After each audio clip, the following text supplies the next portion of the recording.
Hello, we're live. I'm VertArbusto, and this is the Schumann Resonance Harmonics channel on YouTube and Facebook. Thank you for being here. Although I have to say, I'm much more on YouTube than Facebook these days, for what it's worth. Thank you for being here. If you're new, welcome. Thank you for showing up. Please remember to like, share, comment, and subscribe. All of that. If you want to get the notifications. I like it. I would like to see comments. Specifically, I like questions. I will answer all statements that end with a question mark. You've let me know there's a legitimate question there. I will address it as such. Comments. I don't respond to all the comments because not all of them are necessary for me. I may just put a little heart, if I've put the little heart or thumbs up, I've read the comment, and I don't always feel inclined to comment on everything because not everything needs my words. Um, and along with that, if you do hit the subscribe button, please hit the notification bell for the all and hit select all, or you're likely to get none of the notifications. It's the way that the YouTube algorithm finds out who's important and who matters. If you personalized it, and all notifications only applies to this channel, not to all of everything. Okay, you have to do that individually and select it individually for each channel, and then and only then do you have a hope of getting the notifications timely of this, and not only mine but of all of them. It works the same for all of us, right? That the more, the learning algorithm of the YouTube is, the more you interact with the channel, the more it recommends it for you, right? And also, just as a public service, go over to your channels, right? If you haven't seen anything from a channel in a while, go over, make sure you're still subscribed, because that's the thing. I read those comments. People get unsubscribed to things, regularly. I don't know. I've gone through. I had to, just as a public service, I went through my list of subscriptions. At one point, I had I don't know, it was like hundreds.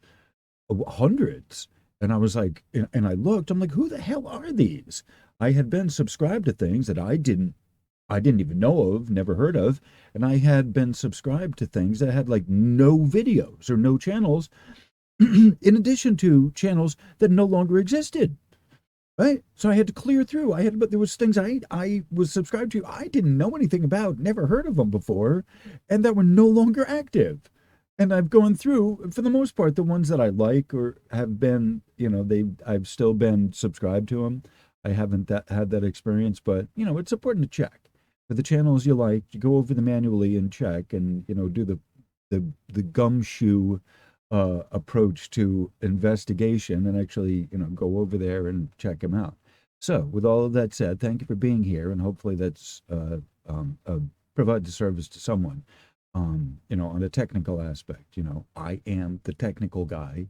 And so I try to give a good explanation of not only Schumann resonances, but other tech stuff as well, of, YouTube in general, of making these videos, of the OBS, I like addressing technical issues as well, as in addition to just the Schumann resonances and the atmospheric electromagnetics.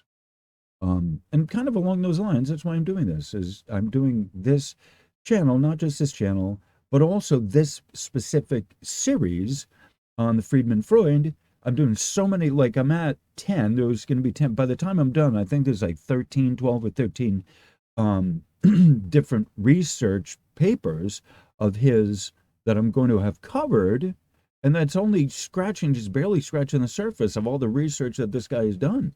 So I think it's, fair enough to provide, a dozen, not a dozen videos, but, space for a dozen different research papers that he has done. So, two or three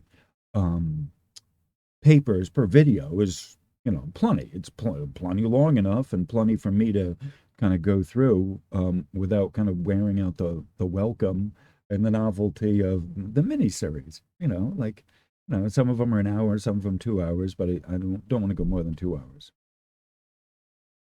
for what it's worth. And those of you who've been around for a while, you know that I keep track of the time. I mention it, and I you know work on keeping to a script and keeping with the time and try not to go over. You know, and so along those lines, let me just kind of work into the material. I've already at this point done an introduction, even though in the YouTube description I have I've reposted the preface and the introduction. I'm not going to do it here. Already, taken time to explain everything that I need to at this point. This is the fifth video into the series, so hopefully I've introduced everything that I need to at this point. Um, it's just a reminder. It's a review. Again, there's always new people coming here, and this may be the first video that they see. I don't know. It's a thing. So, I don't find it. I I am finding more and more that having review material up, even though it's already been up even a bunch of times, isn't such a bad thing. I present material in such a way that it is usually fresh, and even if it is kind of going over old stuff, it's usually in reference to something else. There's always new material. I'm always bringing up new material, and so that's why it's important to have a sense of continuity of what we already know, so it doesn't get overwhelming, and we never get how do I say this? We are never disserviced. It is never a disservice to us to go over the basics yet one more time. Not a disservice to me. It's not a boringness to me. It's not right? I have to work through that as well, that it isn't boring to go over the most basic stuff yet one more time. And on top of that, not only is it not boring, but how is it fun and exciting and new to go over the basics for the umpteenth gazillionth time of what we have already, what we knew, what we thought we knew. Did we know it? Did we remember this correctly? It's important for me. It's important to everyone else. The difference between the master, the student, is a more refined execution of the basics in a prolonged series that could go on indefinitely. That's what makes the master better, is that he or she has a much better grasp of the basics upon which to build more elevated, more complex ideas and concepts. And I have said this before, that if the most beginning of the beginninger isn't getting it, then we have to kind of stop and address what we need to get that beginner up to speed quickly, and then let's move on to the next topic, which we're still going to address the basics in. And so I am always working to keep in mind that there are beginners here, there are newcomers here who do not know what's happening. And I never want to get so far afield in complexificationing of stuff, scientification of stuff, that the newcomer is not able to latch into something somewhere of what I'm talking about. And I'm pretty sure there's no people in my students here that are so advanced that they're going to get bored with going back to the basics and readdressing the basics and bringing the newcomer up to speed. And that's part of what this is that there are a good number of newcomers, even people that have been here for a while, that are still working through getting the basics. And few years now we've been doing this, and there are people that have been here for that time that are still working on what I I'm going to call the most basic of stuff that is not saying that in an insulting way. It is just the primary fundamentals that we have to work through. So even though, and this applies to this, that even though I've now done, four, yeah, I've done 4 videos with a bunch of research already up to this point, and I've discussed it, we're still going over this because this material is still dense enough, intellectually, mentally dense enough for us to have to wrap our heads around that a new presentation of it with what's now old material, like, yeah, the peroxy bonds, yeah, we've heard this already, oh, come on, with some new shit. No, this is new shit, all right, maybe it's 2011, it's not that new, but new to us, right? And it's presented from a place we haven't seen before, the Journal of Asian Earth Science. What a fascinating journal, that sounding like name to go perusing through.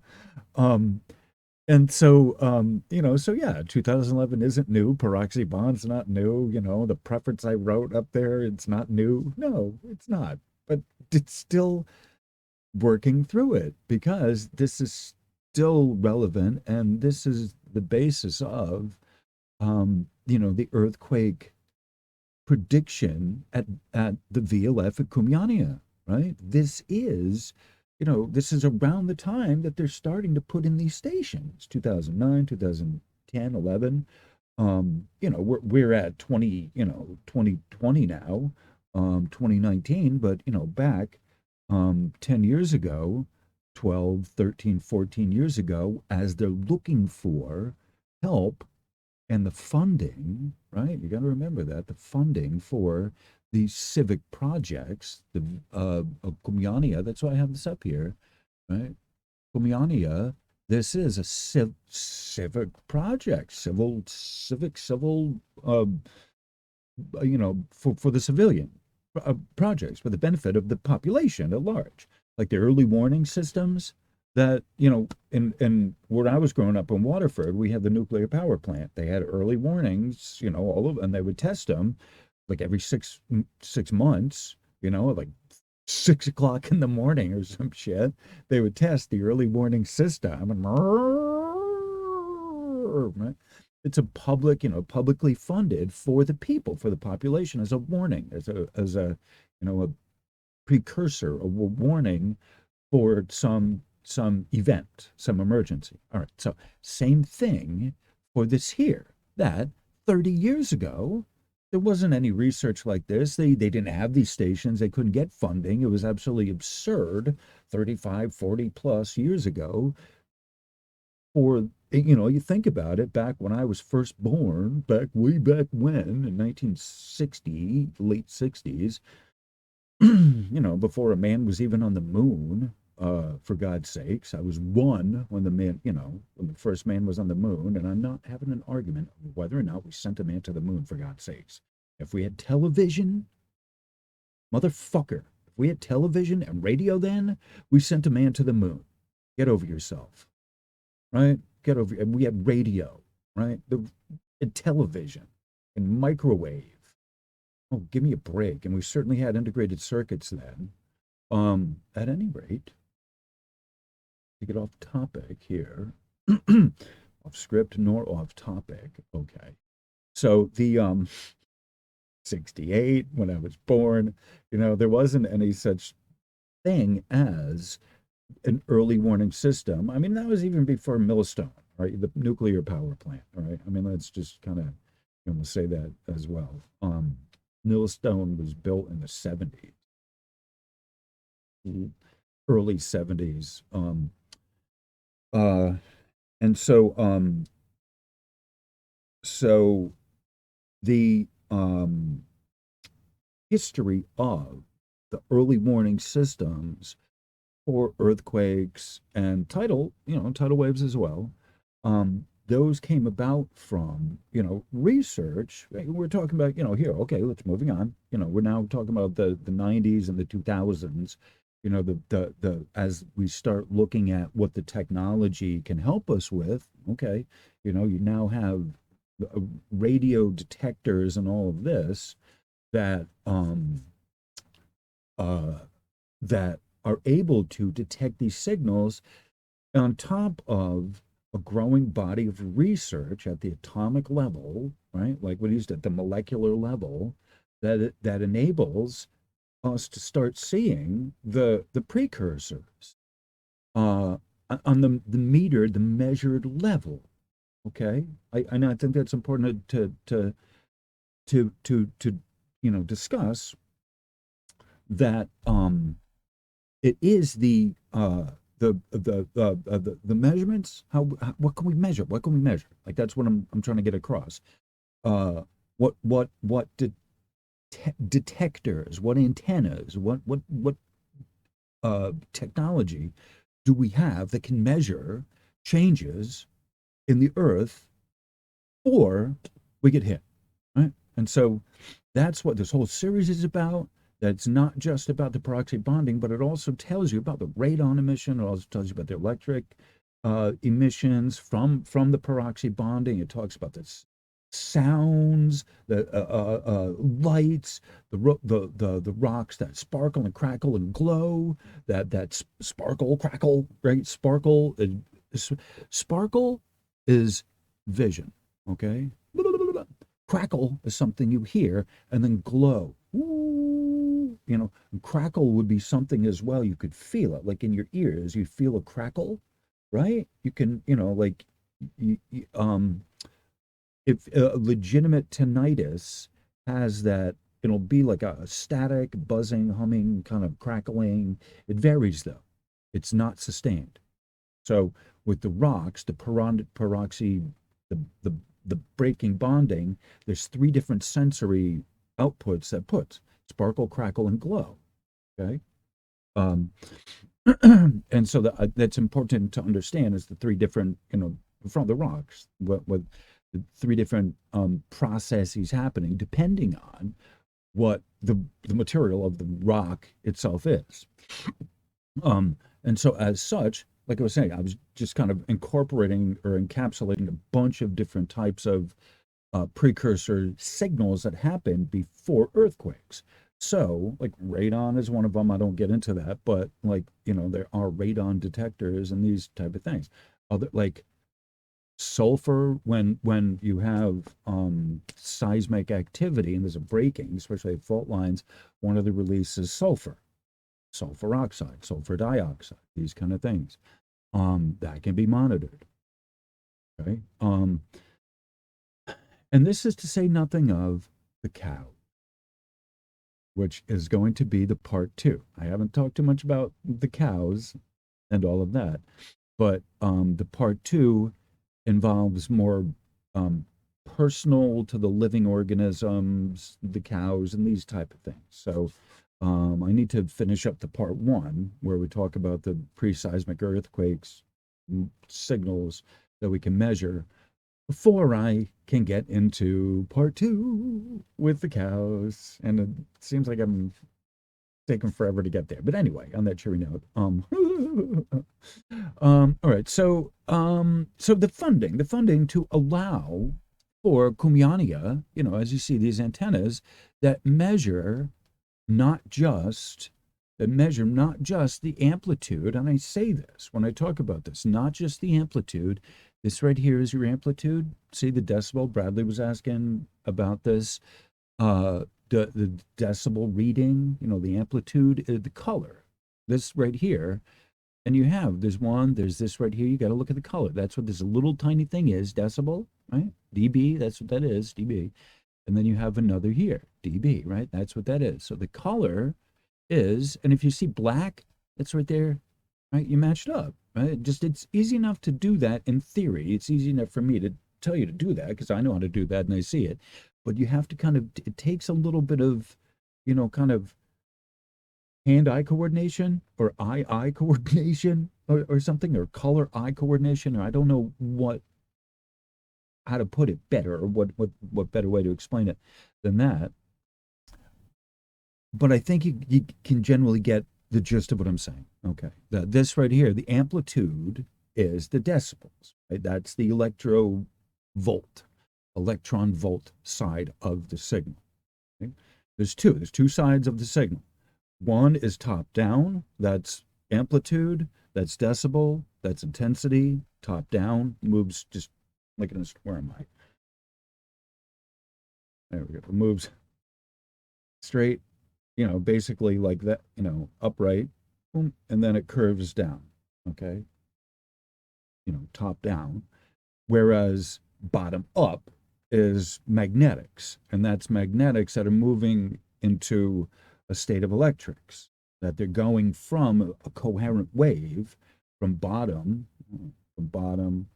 up. Okay, it's essentially that. So usually the wave moves like that, coherently. However, going from bottom up, as I say, is magnetics moving into the electric side of it, different directions. There's the same energy that's there, but it's expressed in different ways, depending on the environment. All right, in large part the environment. All right. So this right here, you see the colors. You got to look at the colors going from like black to dark blue to green, yellow, and then red, and then it just kind of stops at red. There's not a orange there. Just right there is your mark. That's where it's at the overload.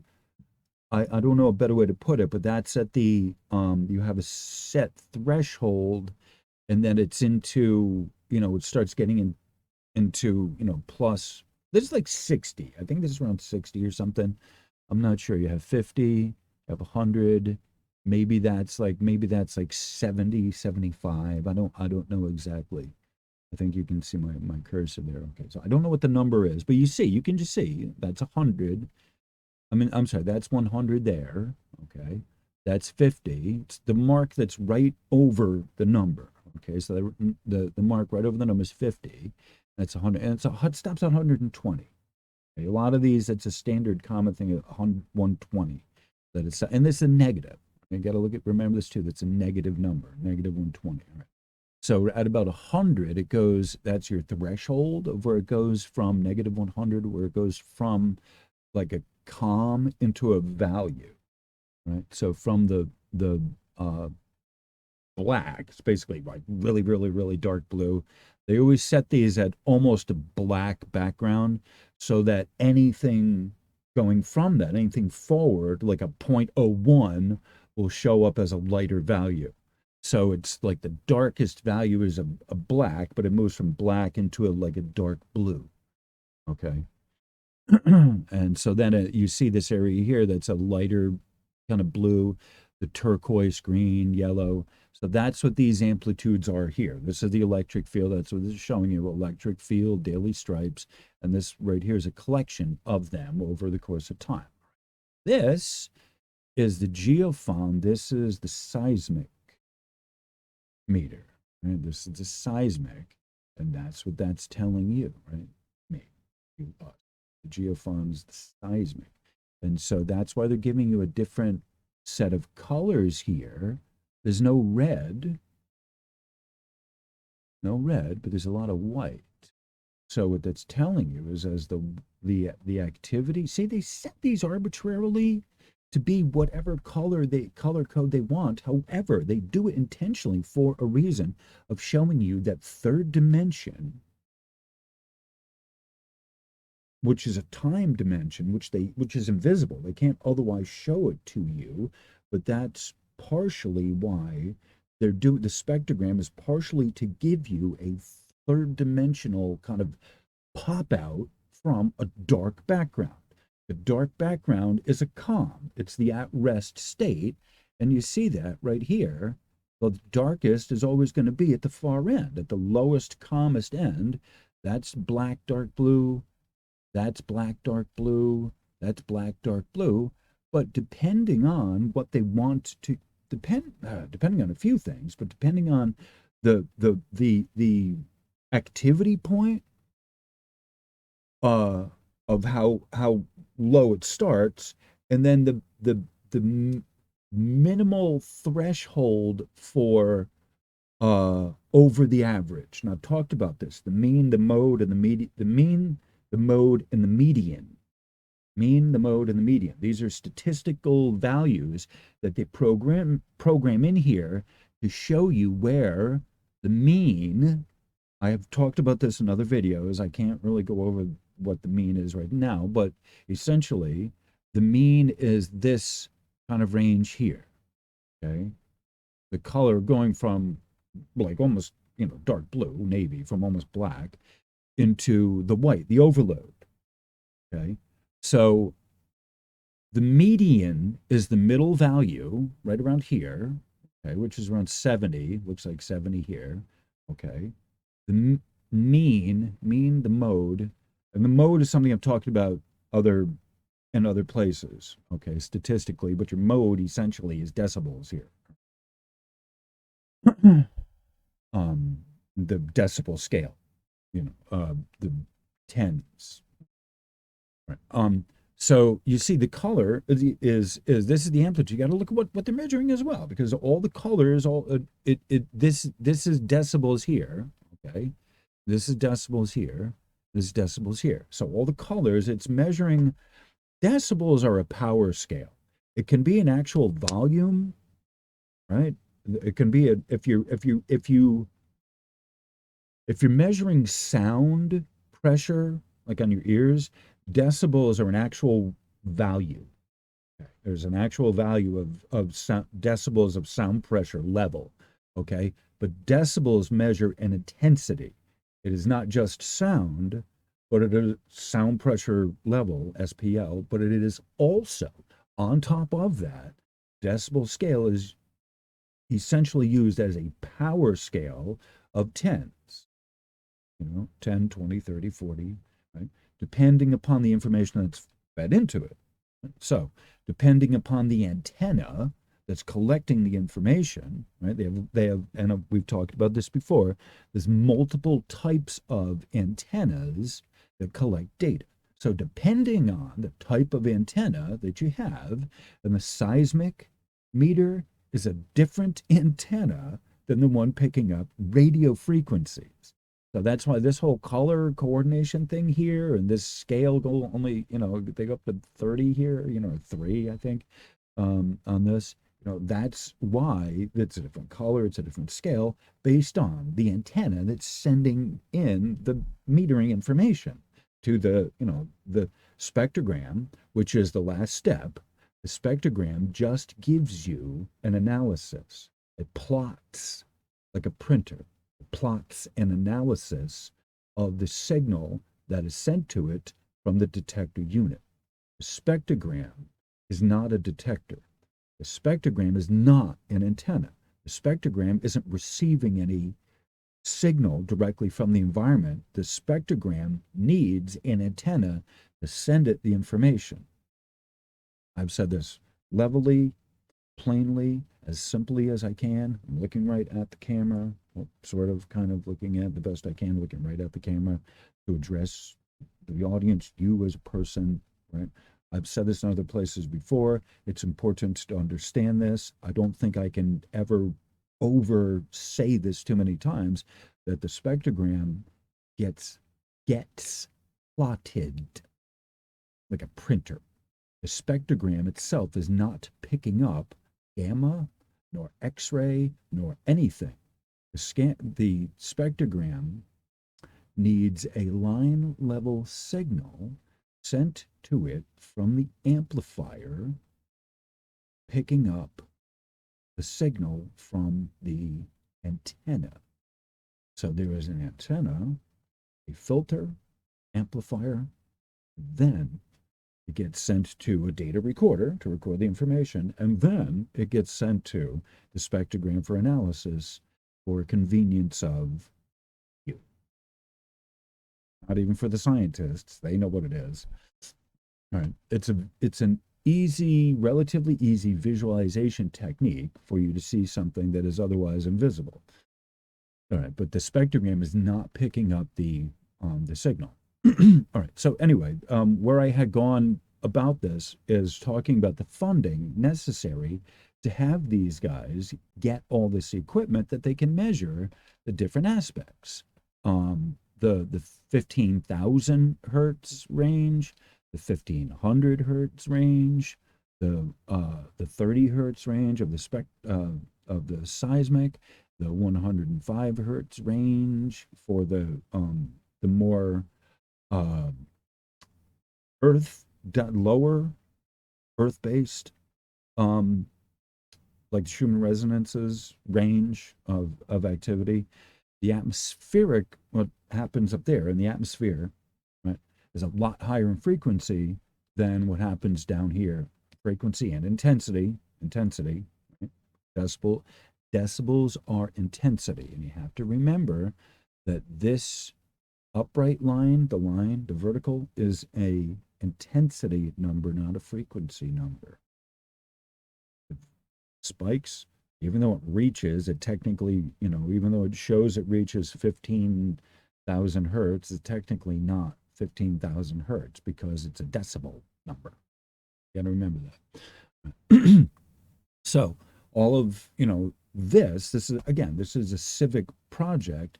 And so this is funded by the people, okay, in some way, right? Even though there's individuals that are running the show here. This is publicly funded. As far as I know, I could be mistaken. I could be mistaken, and I would like to be corrected on this if I'm not, or who does the actual funding.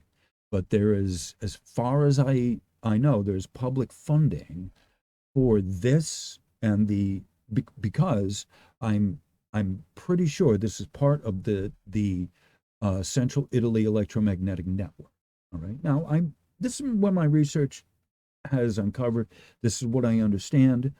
I could be factually incorrect, and I'm not trying to represent something that's factually incorrect, but from what I have gathered, from what I've understood, a lot of this is translated from Italian.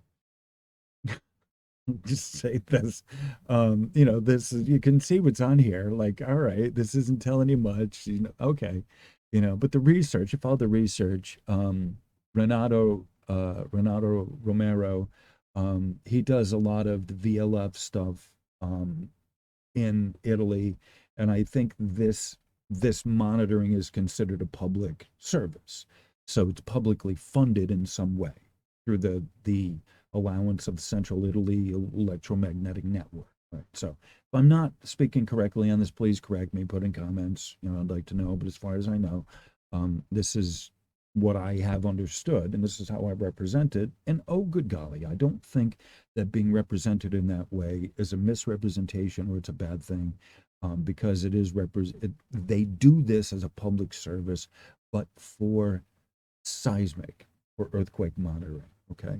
It's not, they don't measure this for Schumann resonance purposes. They measure this for seismic activity, which also includes the seismic meters. And a lot of these stations have like humidity detectors. They have, they have the wind detectors. They have, a number of other temperature, barometric pressure. They measure a bunch of the radon detectors, parameters that are also associated with earthquake detection, as the research that I have has been showing you and we've been pointing out. Right. So all right, so that's why the why and wherefore. This is more of an introduction, but it's definitely a different one than what I've talked about already, and I think it's important to discuss this of why they have these stations over there and what they do. And what it makes it different than the dedicated detection of the Schumann resonances at Tomsk. And along those lines, there are as well multiple stations around the world that have they are under the general heading of VLF monitoring. Some of them are ULF monitoring or VLF/ULF. So there's more than just monitoring of Schumann resonances. There are the ones that are associated, like I said, in Italy, at the part of the Central CIEN, Central Italy Electromagnetic Network. that are part of that, like this one, the in Comiania. So there's the Schumann resonances. There are the VLF that are detector sites for earthquakes, that are monitoring for earthquakes, that are also do the seismic, that also do, like I said, barometric pressure and that kind of stuff. Ground, there's other things they do, ground percolation tests. There's a bunch of them that they do. You'd be surprised. There's like 10 different monitoring stations that some of them do. Um, there is additional to that around the world. We had talked about in the comments last night in the video. Someone asked about the Heart Math uh, Institute.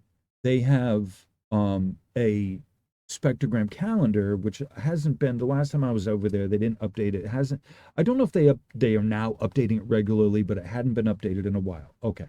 So that shows a, like, if I remember correctly, 5 different sources of magnetometers. Those are stations that are different than the first two. They are different than the Schumann resonance detecting. They are different than the VLF monitoring. They serve a different purpose altogether. The magnetometer stations that they have up there are the ones that are used for the KP index, which measures on the nano Tesla scale. And they just have magnetometers, and they only measure the basically the intermagnetic planetary field, the IMF. Essentially, they measure the nanoscale. They measure the magnetic, flux of the magnetosphere. Basically, what they get what they base the KP index on is an average of a bunch of stations in a number of places around the world. So the magnetometer stations are the ones that they base the KP index on. And I've done a video on that like a year ago, over a year ago. And I think that was one of the early ones. It's a video that says, what's the KP index? Okay. Like over a year ago. And so if you go to that, or it says clearly in the title, what's the KP index? And, I explain it. I go over to the website. I talk about all that. I show it, blah, blah, blah, blah, blah. I do that. There's a whole video on that. So the purpose is to get back to, I was talking about, there's 3 different types. And then on top of that, there are more. There are other ones as well that are different than the first 3 I just mentioned. But they're still on the purposes of VLF. What would that be? For communications, specifically for communications.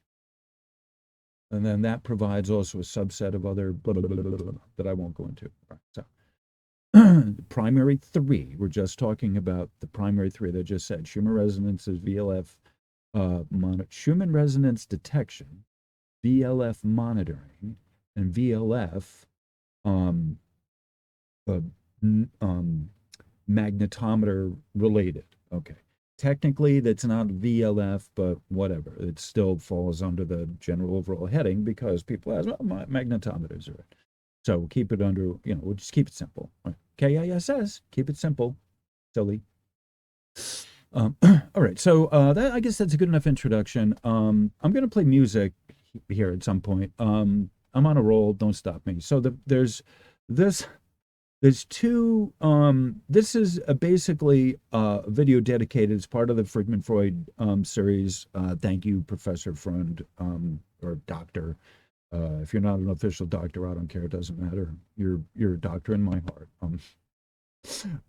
So this is about the 2. There's 2. My research found that they weren't published in the same place, but this is a part 1, part 2 of pre-earthquake signals. So this is hopefully part 1 of the underlying physical processes.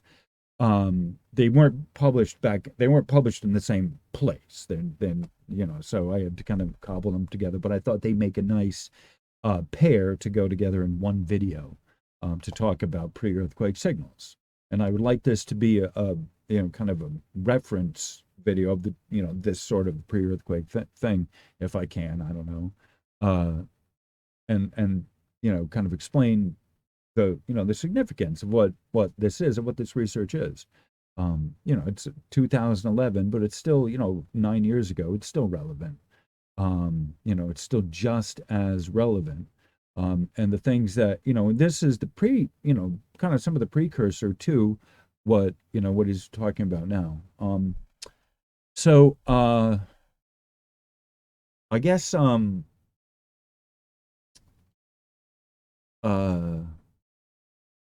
yeah, I think I'll just kind of do the introduction to this, and then I'll play some music, and then when I come back, I'll just get right into the material. So, um, I have this up here so you can see. I've done a bunch of these research papers. Made a bunch of videos here, and this one I've talked about them. I have them up here, how I get them as a PDF right from, this is academia.edu. You see the website, right here.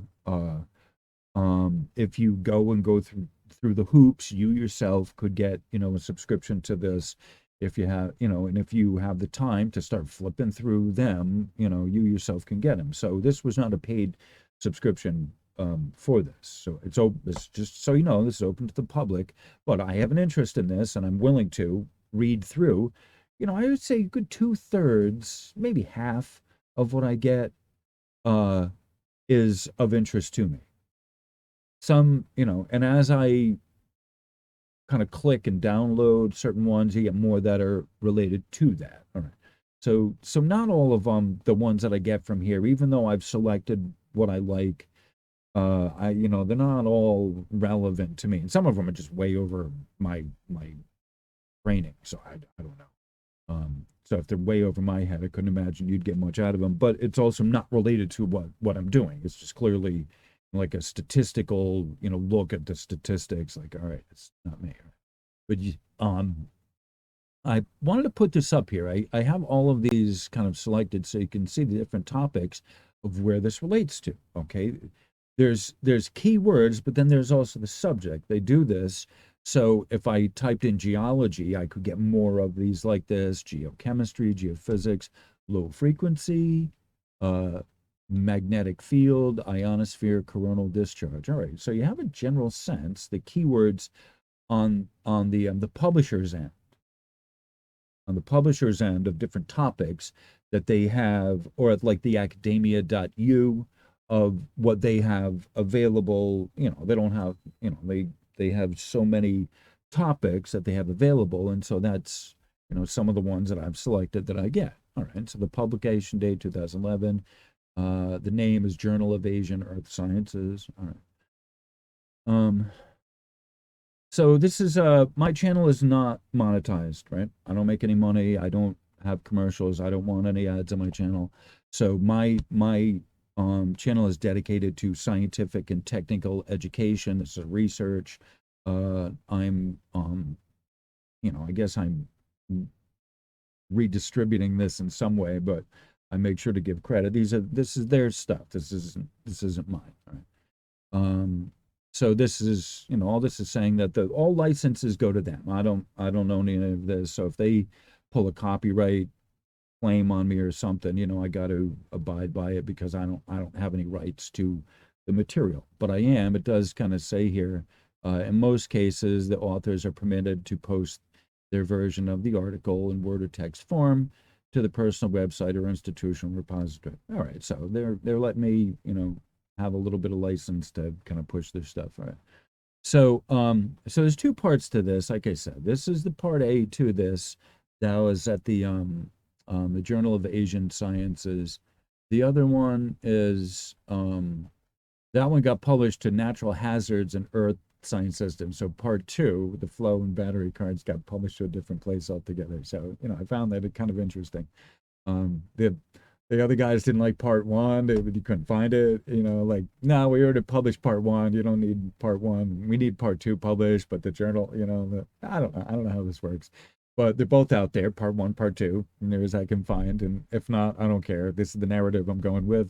I'm sticking with it. That's as far as I care. All right. So I'm going to yeah, I guess you can kind of see that even at the edge. So I'm going to play music, I think. Do we got any pictures? No, a bunch of text, boring words. Oh, all right. So there's some. You've seen that before. You've seen that before. Seen that before. Yeah, that might be interesting. I'm not sure what that's showing. Oh, here's some pictures. All right.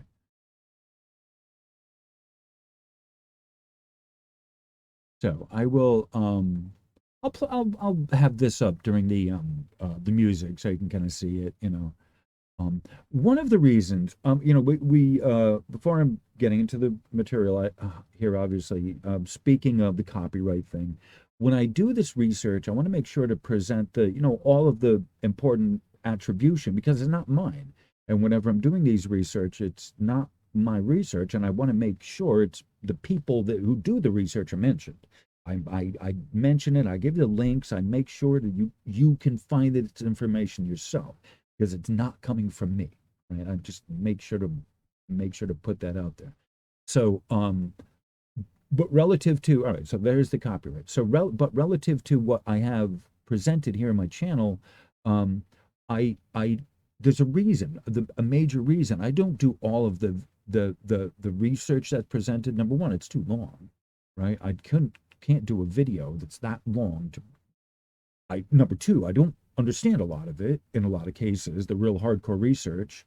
And number three, I want to have just the abstract and maybe the introduction, and in a few cases the next paragraph after or the next section after that. But usually 2 sections is the max, and that's a few times. But the abstract, a lot of the videos, most of the videos I've done have been with the abstract, because that's what's usually available to the public. If I have gotten it, if I have the full research, it's because that's also available to the public, all right, as well. But you have to go through the hoops that you'd have to go through. Find someone like me. Oh, here, this is what I found, and here, this is the download button.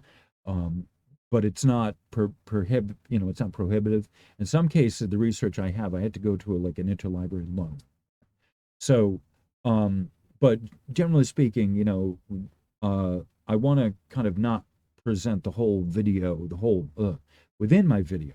I don't want to present the whole research because I think it's important for for you to go and do your own. So I like using my videos as a place to introduce research, at least from the abstract, and then from there to talk about that, to discuss the abstract. And a lot of times, even though I have more research, even though I may have the full PDF, talking about the abstract itself it's a long discussion, depending on what it is, depending on how it relates to the topic at large. It may be a rather lengthy discussion on just a few paragraphs of the abstract itself without going into any data. But I will go into the data because there's pictures such as this, and I find that's a great other, reason to kind of not present all of the data, but some of it because of the pictures and the graphics. And so it's a great place to kind of rest my coffee cup on while I go out and have a smoke. Speaking of which, we are going to now get into music. What do I have? Oh yeah, this one, I picked this one out. This is a short mix, so we'll see how it's like 36 minutes. So I might want to breaking this up into, we'll have to see. But this one, I thought was it was close, it was available, it was right there. I haven't played this one, I don't think. I don't play a lot of the short mixes because, half an hour being a short mix, because I usually go through more than that, in a thing. But we'll just play this, and I'm going to stop yammering on. And if the beat stop rocking the bridge, you keep rocking, keep on rocking the bridge, you keep rocking. If the beat stop rocking the bridge, you keep rocking, keep on rocking the bridge. Can't stop rocking, bridge, you keep rocking. No, enough out of that. Keep on rocking the bridge, you keep rocking. If the beat stop rocking. Beats are swirling through my mind. Beats are swirling through my mind. Beats are swirling through my mind. Beats are swirling through my mind.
that's about where we're at.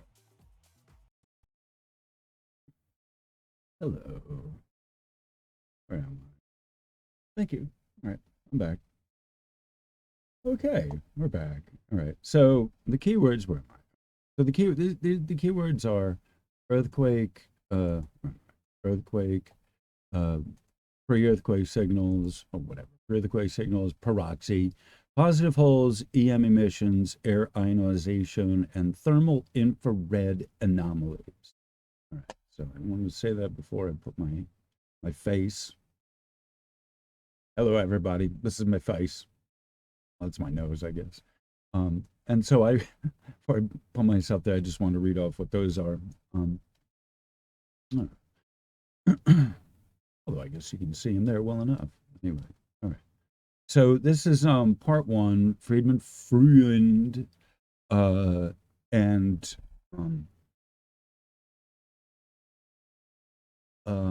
I think I've said enough. All right, so I'm just going to read what it says. Prior to onward and upward.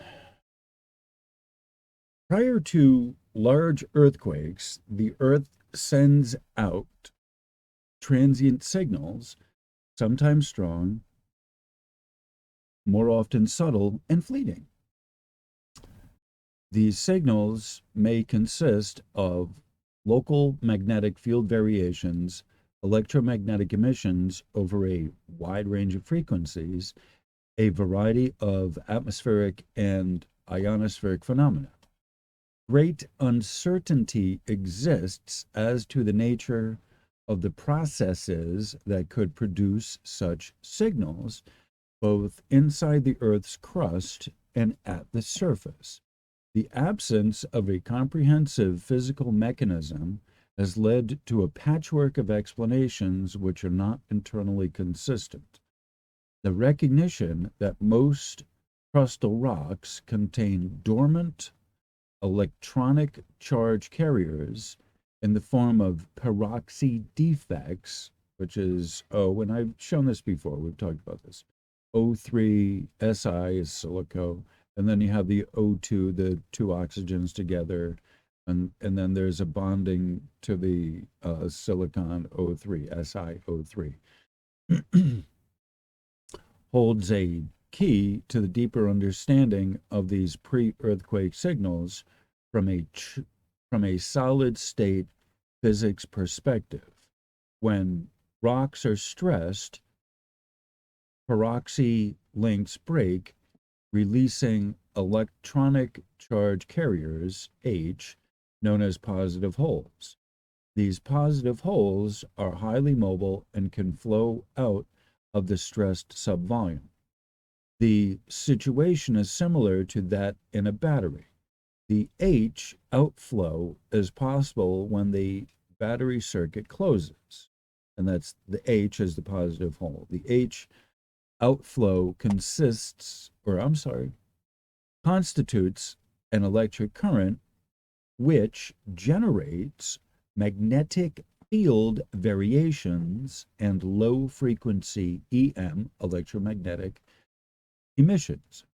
When the positive holes arrive at the Earth's surface, they lead to ionization of air at the ground air interface. Ooh, let's let that sink in for a moment. Okay, I'm going to back up.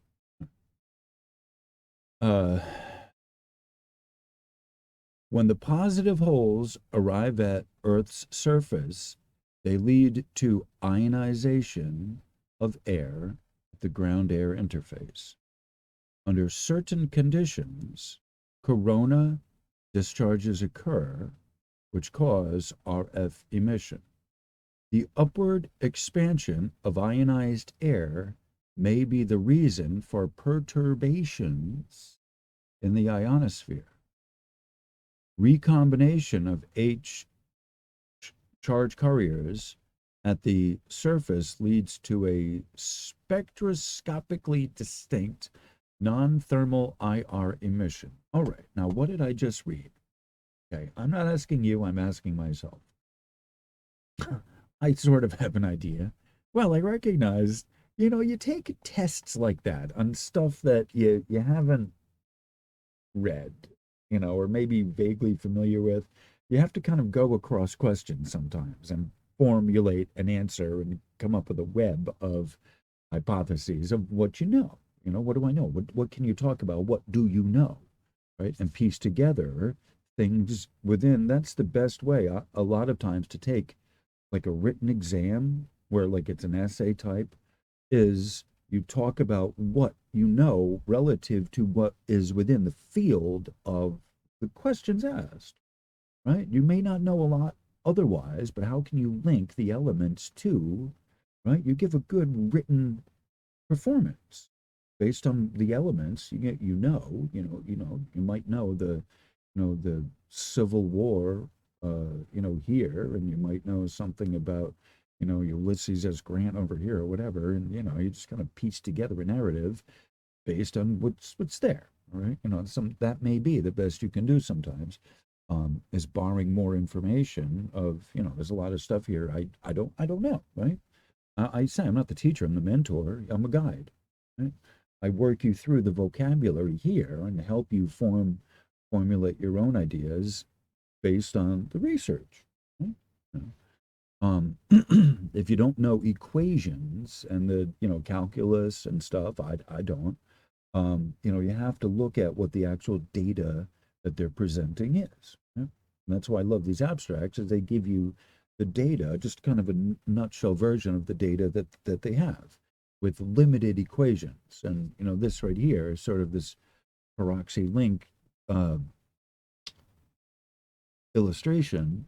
I have we've seen before elsewhere in the video. All right, so um, the as you can imagine, pre-earthquake detection is rather complex. Okay, so it's obviously going to require some degree of uh, figuring out some bits to this.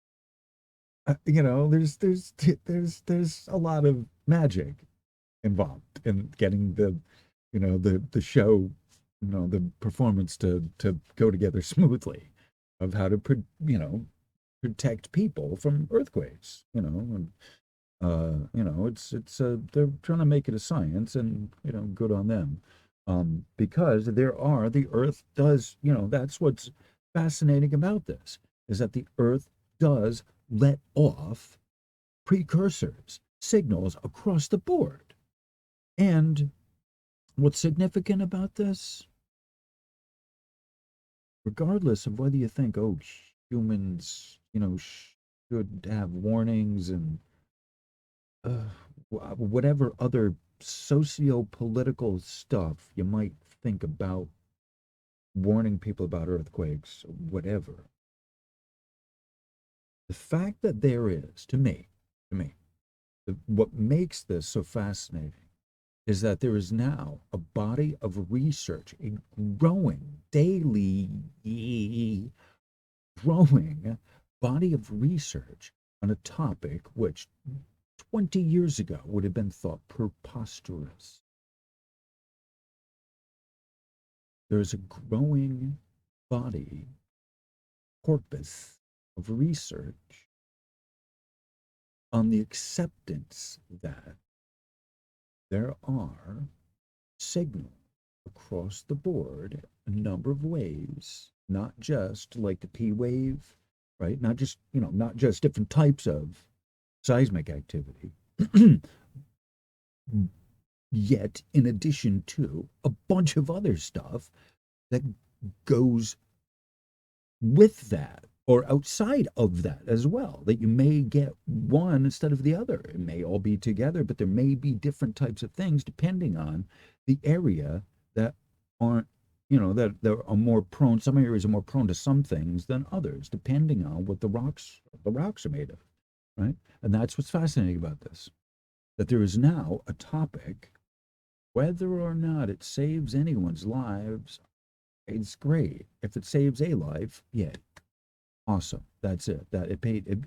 It earned its pay for the day. If it saves one life by doing this, Right? I'll justify it that way. Whatever else you think, I don't care. Right? It saved a life. Great. It earned its pay for the day. Okay, just put it that way. Um, but that's not what is the most fascinating to me personally. Right? That could, safety is like Matt's off-road recovery. He's got safety fourth on the list. Okay, fair enough. There you go. Safety. It's saving people's lives. It's fourth on the list. The fact that what's more important to me personally, the son of a bitch that I am, the more important personally, again, my channel is not child friendly, nor is it kindergartner friendly. Please don't let your kids near my channel. Thank you.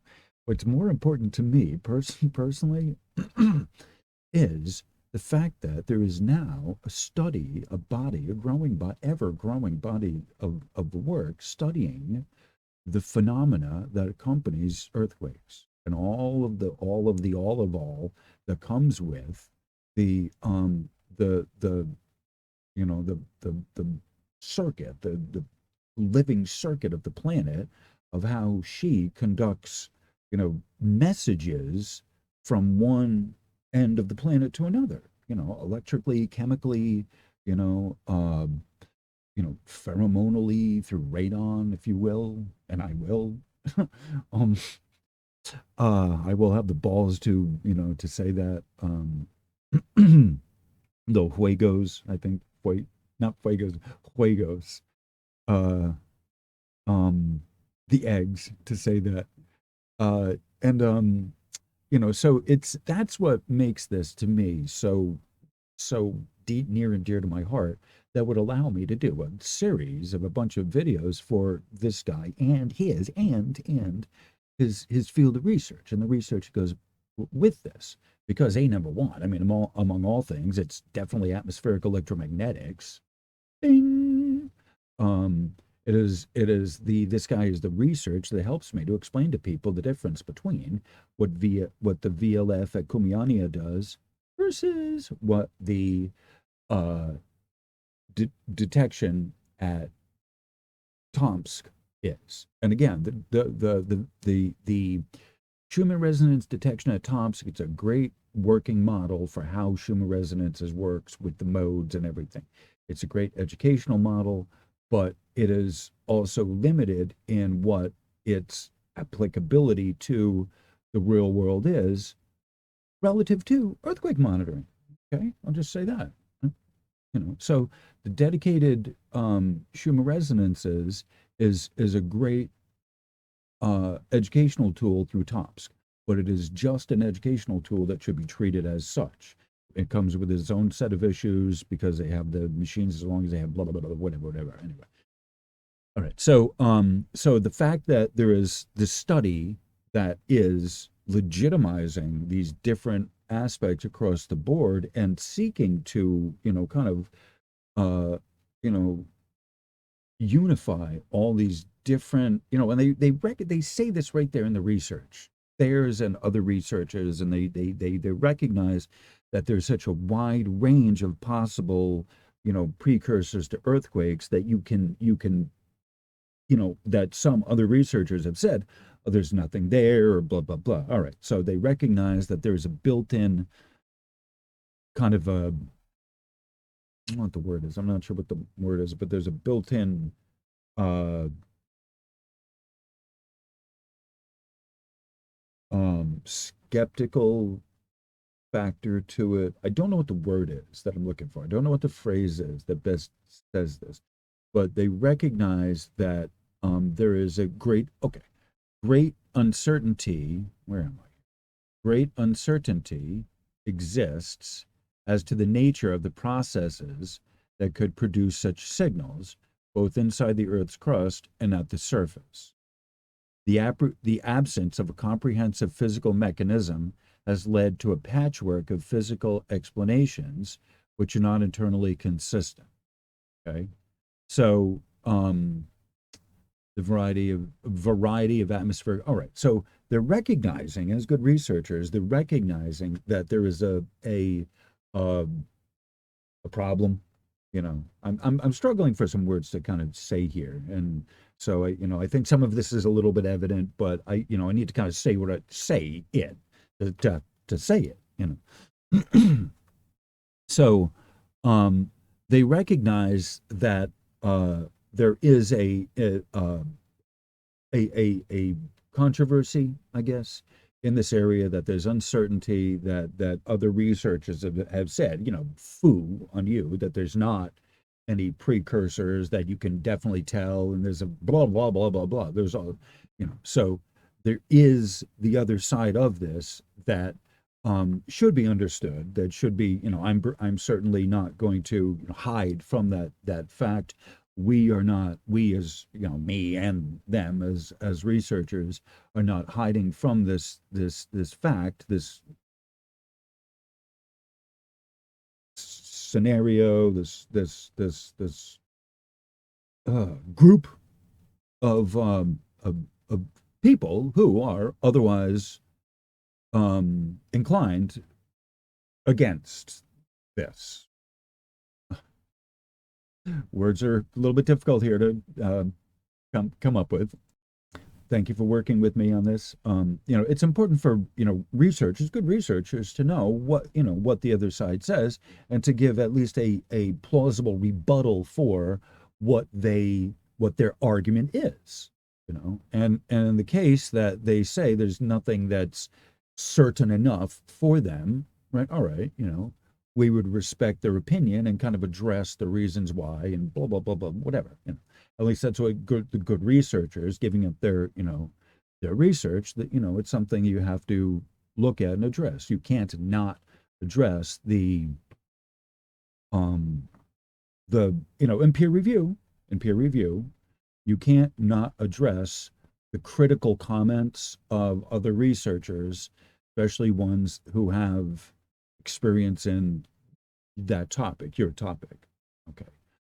They get addressed, hey, if the criticism is unwarranted, you address the unwarrantedness of the criticism rather than what they're criticizing. That is the thing as well, that there are enough times where the criticism that's lashed against research is just it's just groundless, and it's not superior uh, principles or processes that are involved in undermining the research. It's important to understand where your principles are. What are your principles?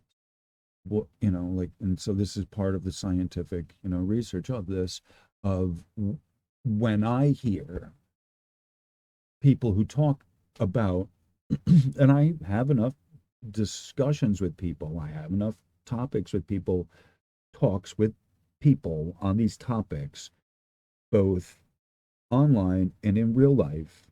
People that know me know I know my shit. That I talk about the precursors, earthquake prediction. Is it possible? Talk about the precursors to this, and the research, and the people who say to me, they come with their research and their articles, not even research. A lot of times it's an article from some scientific magazine that says, oh, there is not a connection, not a this, not a that. And then my response to them is, have they talked about, A, B, and C that you and I both know, like the cows coming down from the mountain, right? Do those, or the other bizarre behavior the animals have, bizarre to us, okay, let's just say this is bizarre to us. Do those researchers, when I'm talking to my friends, people on this topic, I ask, do the researchers you're referring to, do they mention, oh, they're anecdotally speaking, there are animal behaviors that are unexplainable. Okay, it's a thing. There's research on this. I have it, right? Right. It's research that confirms what the F bomb we all know. Put it that way, that people can read minds, people can read the you know, the earth, the signs on the earth. The animals are certainly tuned into what's happening, right? So if they're, you know, the opposing view is that they're not talking about the research validating what we already know, then those criticisms are not valid, not, as criticisms. They are, what do I say? They're not critiques. Okay, there's a difference between a critique and a criticism. I'll just say this: uh, not all criticism is a critique. Okay, and some is just being critical. Right? Some criticism is just critical, and it's not a discussion of it. It's an argument against it. I'll just say this: right? Not all criticism that's leveled at something is a discussion of the merits of it. It's often enough, it's a veiled argument against it. Right? So it's important to know where, where where the intention is coming from as to whether or not it's a valid, oh, I don't even know what the word, whether it's a valid criticism. Right? I'll just say that, you know.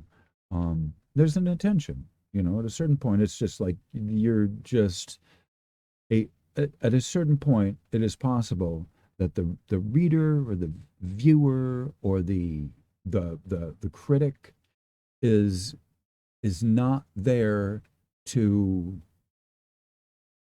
expound on the virtues of what's being discussed, but is there to tear it apart. So know what you got when it comes through the door. I would say that's a principle, definitely a spiritual principle. Know what you got, and ask your guides for discernment. Ask your guides, ask the muses. Muses help if you're a creative person. You tap the muse, ask them for help to help you discern one from another when you have to explain. If you are having to be called to having to explain things, and it's tough, ask the muses to help you differentiate, explain things properly to people in the least amount of words. It's a request for guidance. Feel free to use that as needed. Repeat as often as necessary. So we look at this. There's a lot of controversy in this, and not everyone wants to see things reasonable, and not everyone wants to recognize that the animals know what's going on and that they have a valid place to part to play in this, and that they blah, blah, blah, blah, blah, whatever. All right, so there is that. All right, so the mindlessness and the pointlessness of some researchers. But we're talking about now. We start looking at the actual science to this, right? All right. So this is where we're talking about. What can we observe? All right. The recognition that most hello down here. The recognition that most crustal rocks contain dormant electronic charge carriers in the form of peroxy defects. All right. And so we've talked about this before. This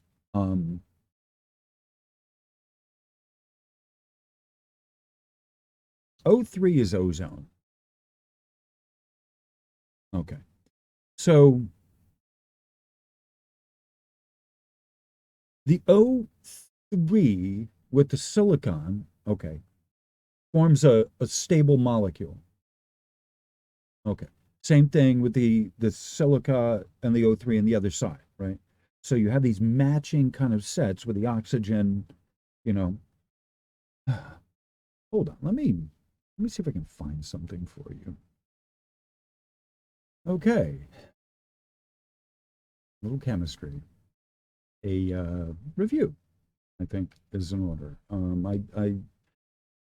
need a visual aid when I'm talking about anything, and I started talking about the valences, and like this is a point where I need to bring this up. All right, so I think this is also a good point that I should bring up some music. I'm going to play like a cigarette length's worth of music here, and so that'll give people a chance to read this, I believe, because I don't necessarily want to read all of it, but I would like you to see this. It's a reminder. I did this in another video.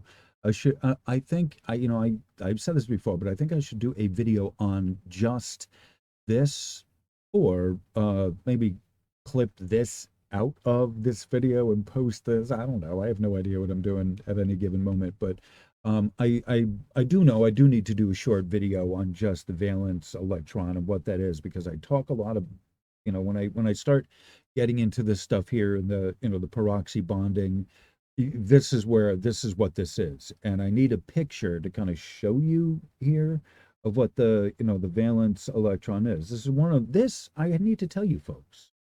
I don't remember much from chemistry, and maybe that'll be a good precursor to the video of this. But this is one of the very few things, the valence electrons or the valence shell is one of the very few things I remember about chemistry, high school chemistry, growing up. This is my sophomore year, either sophomore or junior year, I forget which. Um, that would have been like 84 or 1985, somewhere around there. And so the valence shell is the only thing I remember about high school physics, is that there needs to be eight, you know, electrons uh, around in a valence shell. Um, and so without that, it's unstable. And so it's going to try and grab electrons from around it to stabilize it. So part of the world we live in are these unstable elements gathering together to become stable. And there's this odd way that the unstable elements, including the thinking, that enough of it together stabilizes. Uh, Perhaps not in necessarily a good way or a productive way, but it stabilizes itself. And the more unstable gets together, the more stable it tends to be to a point. But the Earth being what it is, unstable is always going to be unstable. And even, the valences will eventually unbond themselves. Uh, I'll just put it that way. Not to get off topic. Um, there's a joke in there. I'm not going to say it. I probably should. No, let's play music. All right. All right. So I'm gonna put this up so you can see it and read it. I think that's a good point. This is obviously Wikipedia. I don't hide my sources from anyone. So I'm gonna have this up there, put this up there, play a cigarette works worth of music, a couple lap dance worth of music, for those of you so inclined, and then I'll come back and we'll talk about that. And oxygen. This is specifically related to oxygen, the valence of oxygen. So this is this is the deep dive. This is where I do this. I'm doing this video because I love to. This is going to be a 2 hour plus video. I don't care. Not much love to the work of Friedman Freud. I want to do this. This is just a great video. And I know a lot of you, there's a good number of you that don't mind me kind of, rambling on. I take it slowly so you can kind of work through this stuff. And I like having people with me as I explain this simply. And, I'm not doing this. I don't talk in big words because I'm not doing this for clickbait or to make money. I'm not doing this for money. I'm not doing this for any reason other than to technically explain this technical stuff to people that, hey, maybe you're like me. You're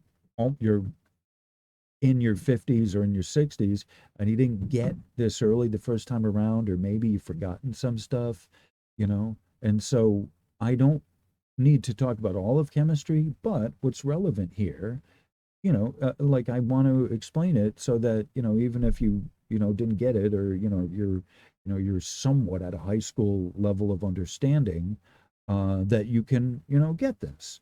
And so if I remember this from high school chemistry, oh my God. Let me just say this. Let me get off topic here. Get off my soapbox. My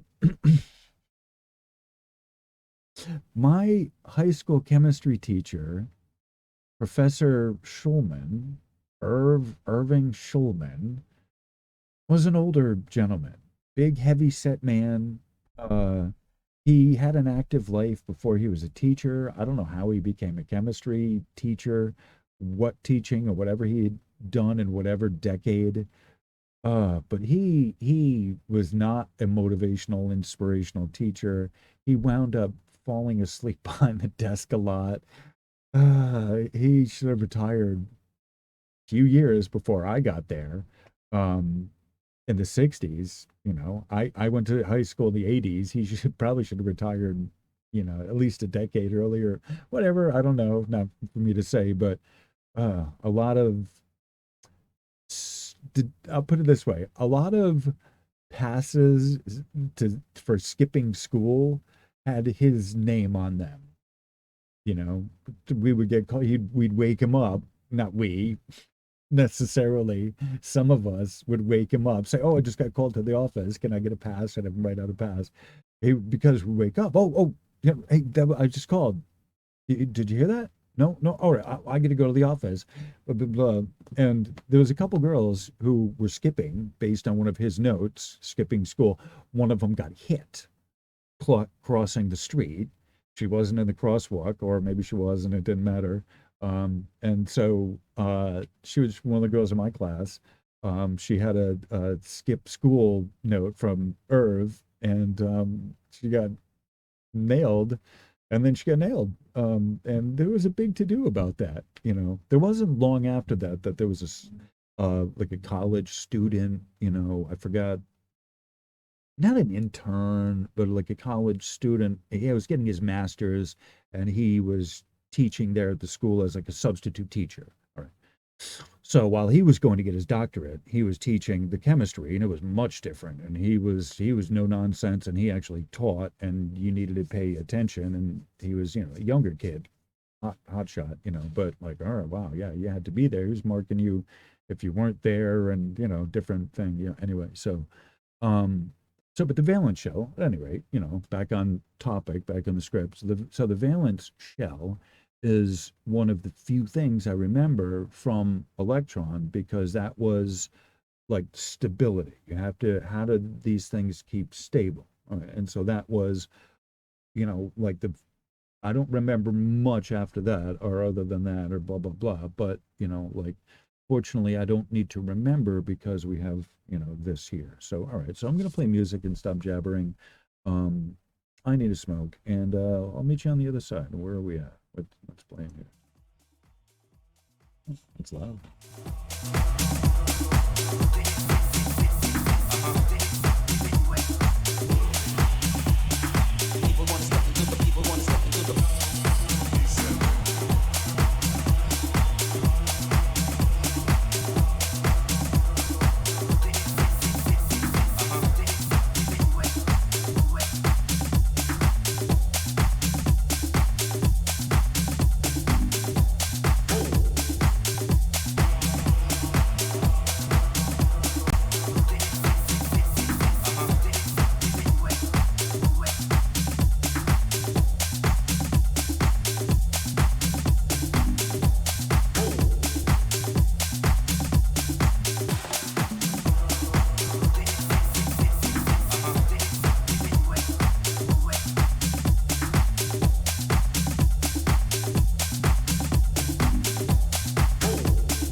Ooh, okay. Oh yeah. Let's pause it there. That's a good place to start. Pick up. Like, I'm gonna boot it back a little bit. That way when ready to jam, you won't have even known it was boot it back anyway. All right. Okay. I'm here. I'm live. All right.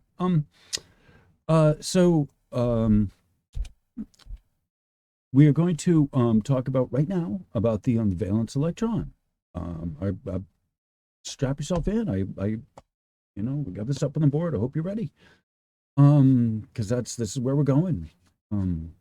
Valence electron. Yeah. In chemistry and physics, a valence electron. Hold please. Good. In chemistry and physics, a valence electron is an electron. Right? Electron is a subatomic particle whose electric charge is -1 elementary charge, right? And the outer shell associated with an atom, an atom is the smallest unit of ordinary matter that forms a chemical element, okay? Every solid, liquid, gas, and plasma is composed of neutral or ionized atoms. Remember that. Even plasma, too, has atoms, okay? And that can participate in the formation of a chemical bond. Chemical bond is a lasting attraction between atoms, ions, or molecules that enables the formulation of chemical compounds, okay? If the outer shell is not closed in a single covalent bond. Okay? Covalent bond is a chemical bond that involves the sharing of electron pairs between atoms. Both atoms in the bond contribute one valence electron in order to form a shared pair. Okay, a covalent bond is a chemical bond that involves the sharing of electron pairs between atoms. These electron pairs are known as shared pairs or bonding pairs. And the stable balance of attraction and repulsive forces between atoms when they share electrons is known as covalent bonding. Okay, covalent bonding. And that's what we're seeing here. That's what's showing you here. Okay, so in this diagram, what they're showing you, this little red dot here, that's electron from hydrocarbon, hydrogen, and this is electron from carbon. So this is a hydrocarbon electron, molecule. I'm sorry. Oh, good golly. All of this here, the 1 carbon and the 4 hydrogen is hydrocarbon. Simply, that's a hydrocarbon molecule. 4 covalent bonds, all right?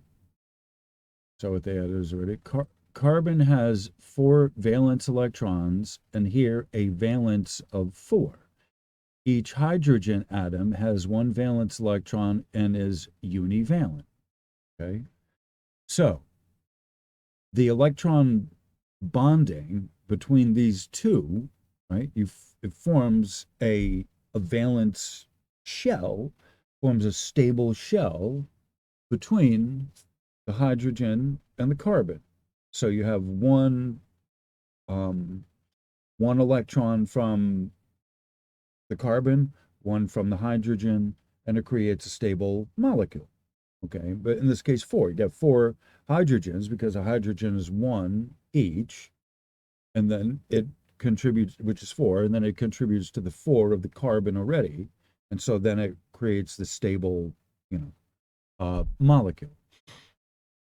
The presence of valence electrons can determine the element's chemical properties, such as its valence. So in chemistry, the valence or valency of an element is the measure of its combining capacity with other atoms when it forms chemical compounds or molecules. Whether it may bond with other elements, and if so, how readily and with how many. In this way, a given element's reactivity is highly dependent upon its electronic configuration. For a main group element, right? So they're showing you main group. A valence electron can exist only in the outermost electron shell. For a transition metal, right? So they're giving you some transition metals, and we need those in our diet. A valence electron can also be in an inner shell. Okay, so they explain that a little bit more in length. An atom with a closed shell of valence electrons corresponding to a noble gas configuration tends to be chemically inert. An inert gas is a gas that does not undergo chemical reactions under a set of given conditions. And noble gases do not react with many substances and were historically referred to as the inert gases. Inert gases are generally to avoid unwanted chemical reactions degrading a sample. Okay? Atoms with one or two valence electrons more than a closed shell are highly reactive due to the relatively low energy to remove the extra valence shells to form a positive ion. An atom with one or two electrons less than a closed shell is reactive due to its tendency either to gain the missing valence electrons and form a negative ion, or else to share valence electrons and form a covalent bond. Similar to a core electron, a valence electron has the ability to absorb or release energy in the form of a photon. An energy gain can trigger the electron to move or jump to an outer shell. This is known as atomic excitation. Or the electron can even break free from its associated atom's shell. This is ionization to form a positive ion.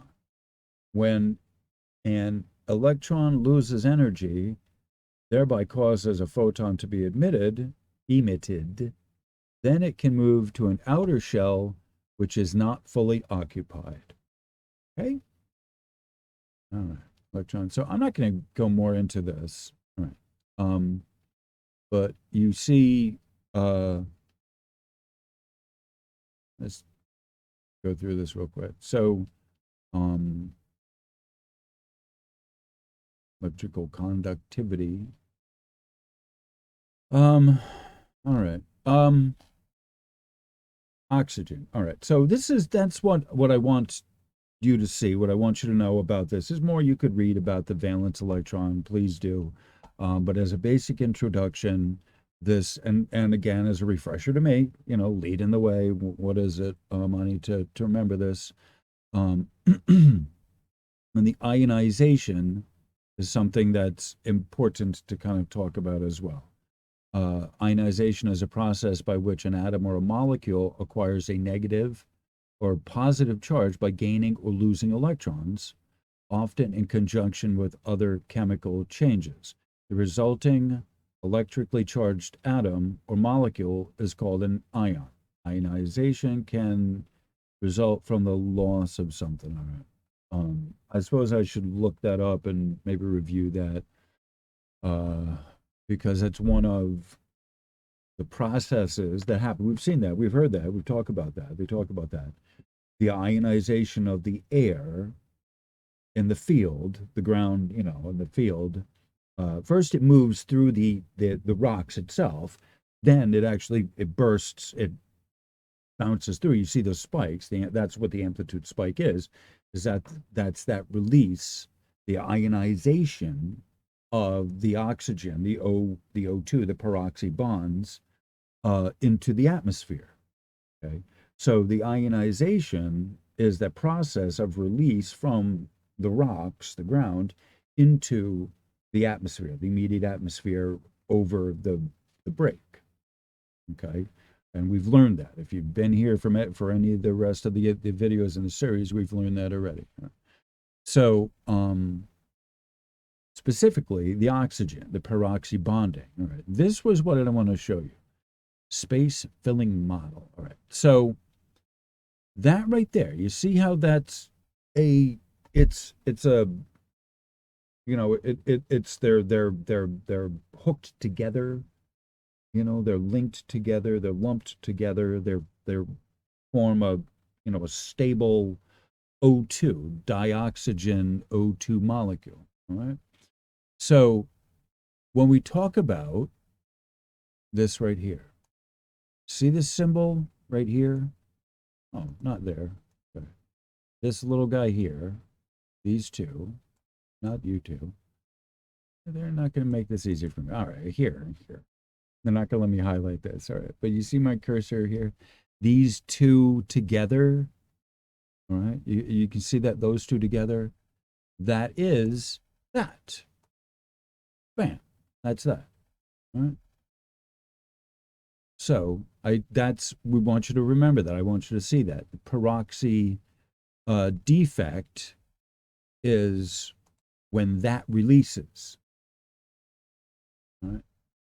And they're calling it a defect, but it's not necessarily a defect as you might think of it. They use these phrases in a certain way, and it isn't how you might necessarily use it in your everyday life. Okay. So when they're talking about things that are, uh, I, it's a language you have to kind of understand and kind of wrap your head around and kind of get your mind into. And it's part of what the jargon aspect of it is understanding what it means relative to the research itself. So defect means that it's not stable. It's not able to hold together.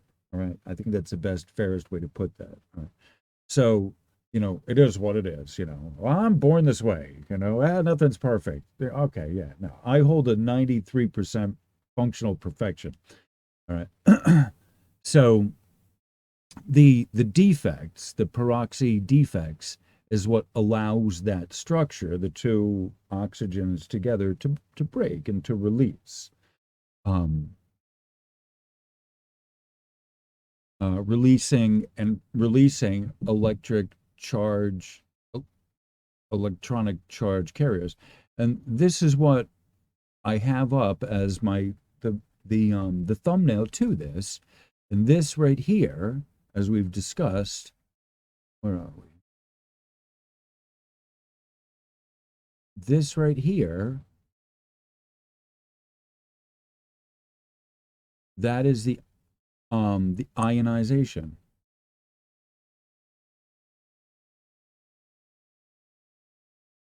Those are ions. And as well,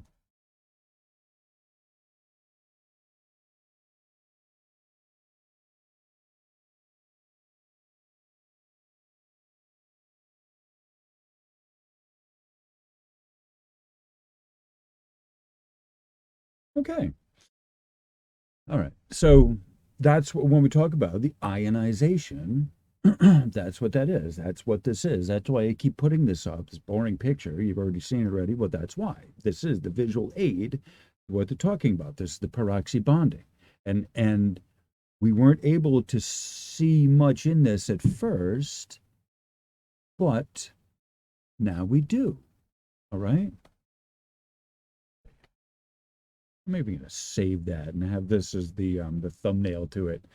Um, you know, so that's why I have this. So I keep using it. It's the same picture. It's all of this guy's research. This is his thing. This is the ionization. That's what that is. Right. So this O2, that's that right there, that molecule that's normally stable, O2, dioxygen, which you see everywhere. Carbon dioxide, right? Uh, there's a lot of things that are, stable, held stable because of the O2, the dioxygen molecule. There's other things as well that are exactly the same thing, that sodium does that, performs a stable. Um, uh, trying to think of the other carbon does that, performs a stable um, stable valence, all right, which we just talked about. All right. So when we're talking about, and they go on in the article about the valence, right? They talk about the chemical reactions and the electrical conductivity, right? I'm not reading that, but that is there when we talk about this this material here, the the the the electrical bonding of the material itself. And we have seen before in the other research, I've shown you where silicon, the silica, can be replaced with alumina, Al. There was two things they had said specifically, alumina and forgot what the other thing is, but they gave examples. But there are more things, more things in addition to the alumina. You could have copper, for example. You have any number of things that are in the ground that are what you would recognize as a like a metallic, a conductive, substance, ferric, cupric, copper, whatever. They give you different examples of it. And depending on if it's silicon, if it has a silicate or quartz base, it'll be piezoelectric and allow easily for this to happen, right? It conducts a stress into an electric charge. Just remember that. So when we talk about the stressed subvolume, all right, stressed subvolume is essentially the ground that's being, or the ground itself that is stable, before the fault. Subvolume. Well, subvolume is underneath, the volume that's underneath. Situation is similar to a battery. They give, and in the diagram there, where are we? Pull it up, yeah. We talk about a battery. They show the battery here, okay? What are they talking about? Right? Similar to a battery, the H outflow, the hole's outflow is possible when the battery circuit closes. So what they're talking about there is that while it's under stress, it acts as a circuit, right?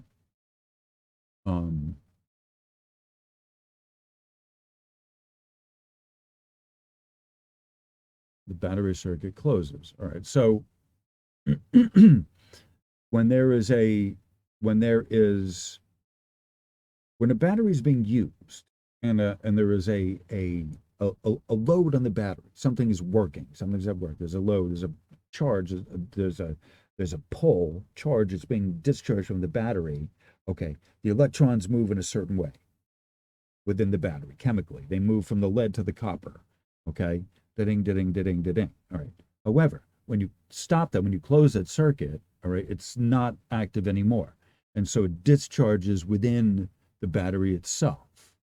All right, it stops the movement within the battery itself. All right, so that's generally what I'm interpreting that to meaning. All right. Which generates the H outflow constitutes an electric circuit, which generates magnetic field variations and low frequency EM emissions. So you were going to be able to pick that up on a meter. All right. All right. So I think that I think I've covered that enough. All right. So let me let's read. All right. I think what I'm going to do, I'm just going to read this first page here, and then yeah, because the rest of this is just a bunch of I just a bunch of names of people. I'm like, all right, and so I've already kind of gone into this enough. I'm at 2 hours. I gotta kind of move on to the next one. So so I'm just going to read the first part of it, and then I'm going to close it. All right. Yeah. All right. So, introduction, diversity of non-seismic pre-earthquake signals. For over 100 years, seismology has provided precious insight into the hidden structures of the earth, into the distribution and orientation of tectonic faults in the earth's crust, and into the mechanics of earthquakes. However, earthquake forecasting is not an area where seismology excels.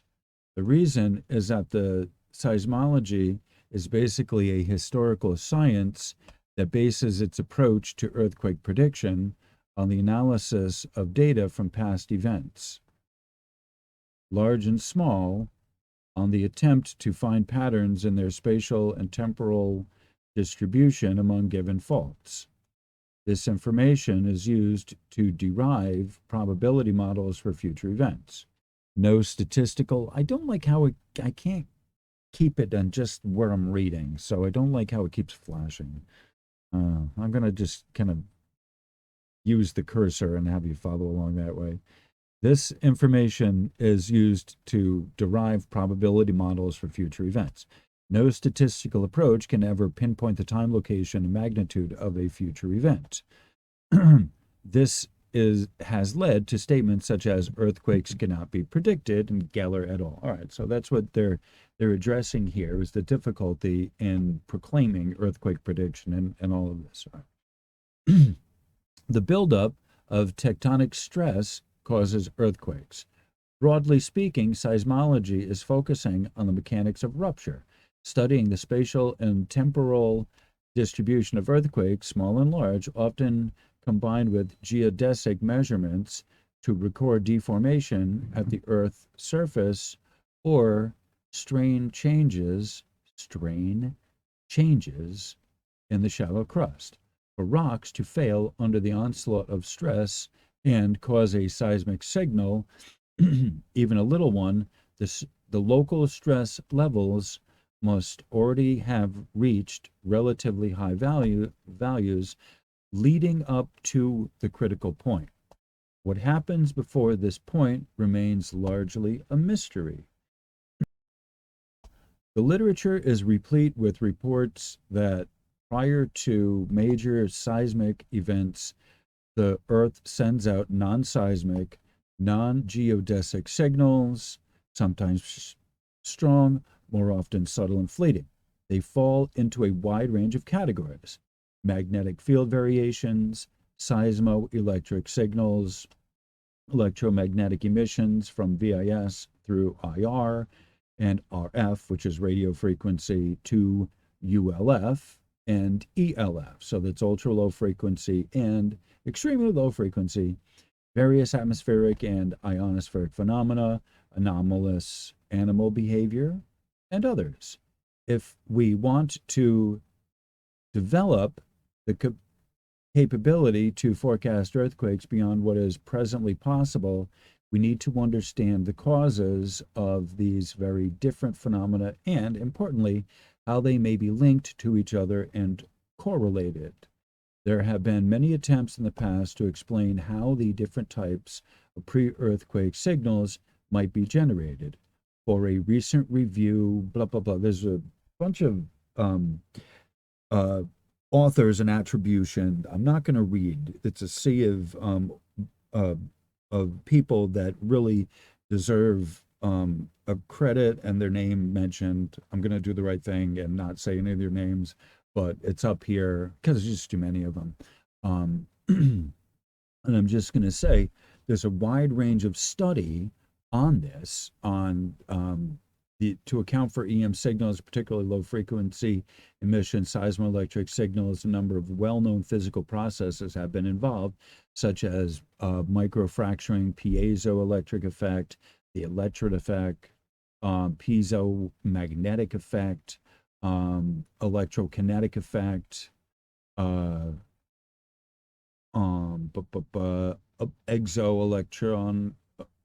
electron emission, transient effects, and condensed matter.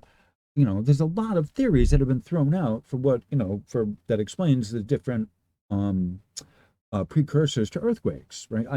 want this much. No, my personal theory would be piezoelectric, piezomagnetic effect that the rocks, you squeeze them, they produce a charge, right? Like I've talked about that piezoelectric effect and how that um, relates to the crystals in your ear and these kind of things, right? So the piezoelectrics are an actual real life thing that works, right? With certain crystals, yourself included. So, this deserves its own, kind of its own video unto itself. Both of these deserve their own video unto themselves, but it's 2 hours, and I am just dedicating a video to them. Like the link is there. You can go and get this, read it. I think what I'll do is I will like do a thing of Patreon on this, and I don't know, maybe on Patreon, maybe my website, with a little bit more of the like a copy and paste uh of the first up to the three, right? I did that before, so I think I'll do something like that. A lot of work, I don't know, it's just me, but I would like to theoretically, because this is like the preeminent research, and I would like to put this where you can, kind of just get the first three parts without having to worry about going through all of it and whatever. So all right, so I'm gonna play music and stop jabbering, and then I'm going to go into the next part, which is there you go, the flow of there he is, flow of battery currents in the crust. All right, so you've seen some of this. Pictures. Look at a good picture while I'm playing the music. Ooh, look at this. Ah, there's a picture. All right, what does it say? Earthquake warning. All right, so satellite-based earthquake early warning system. Interesting. All right, conclusions. All right, so this one isn't as long as the other one. All right, well, there we go. I'll give you something to think about. All right, there.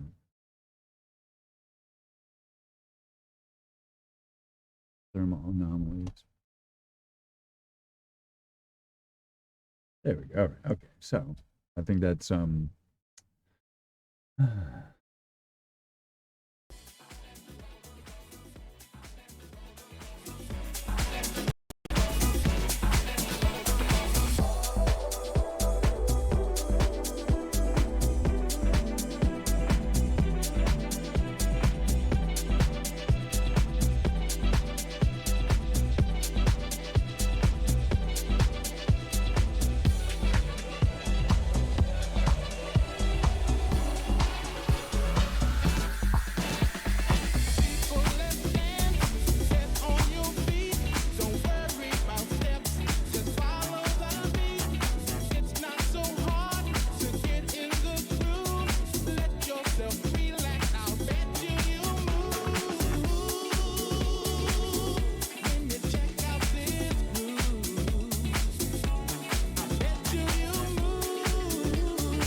This is good.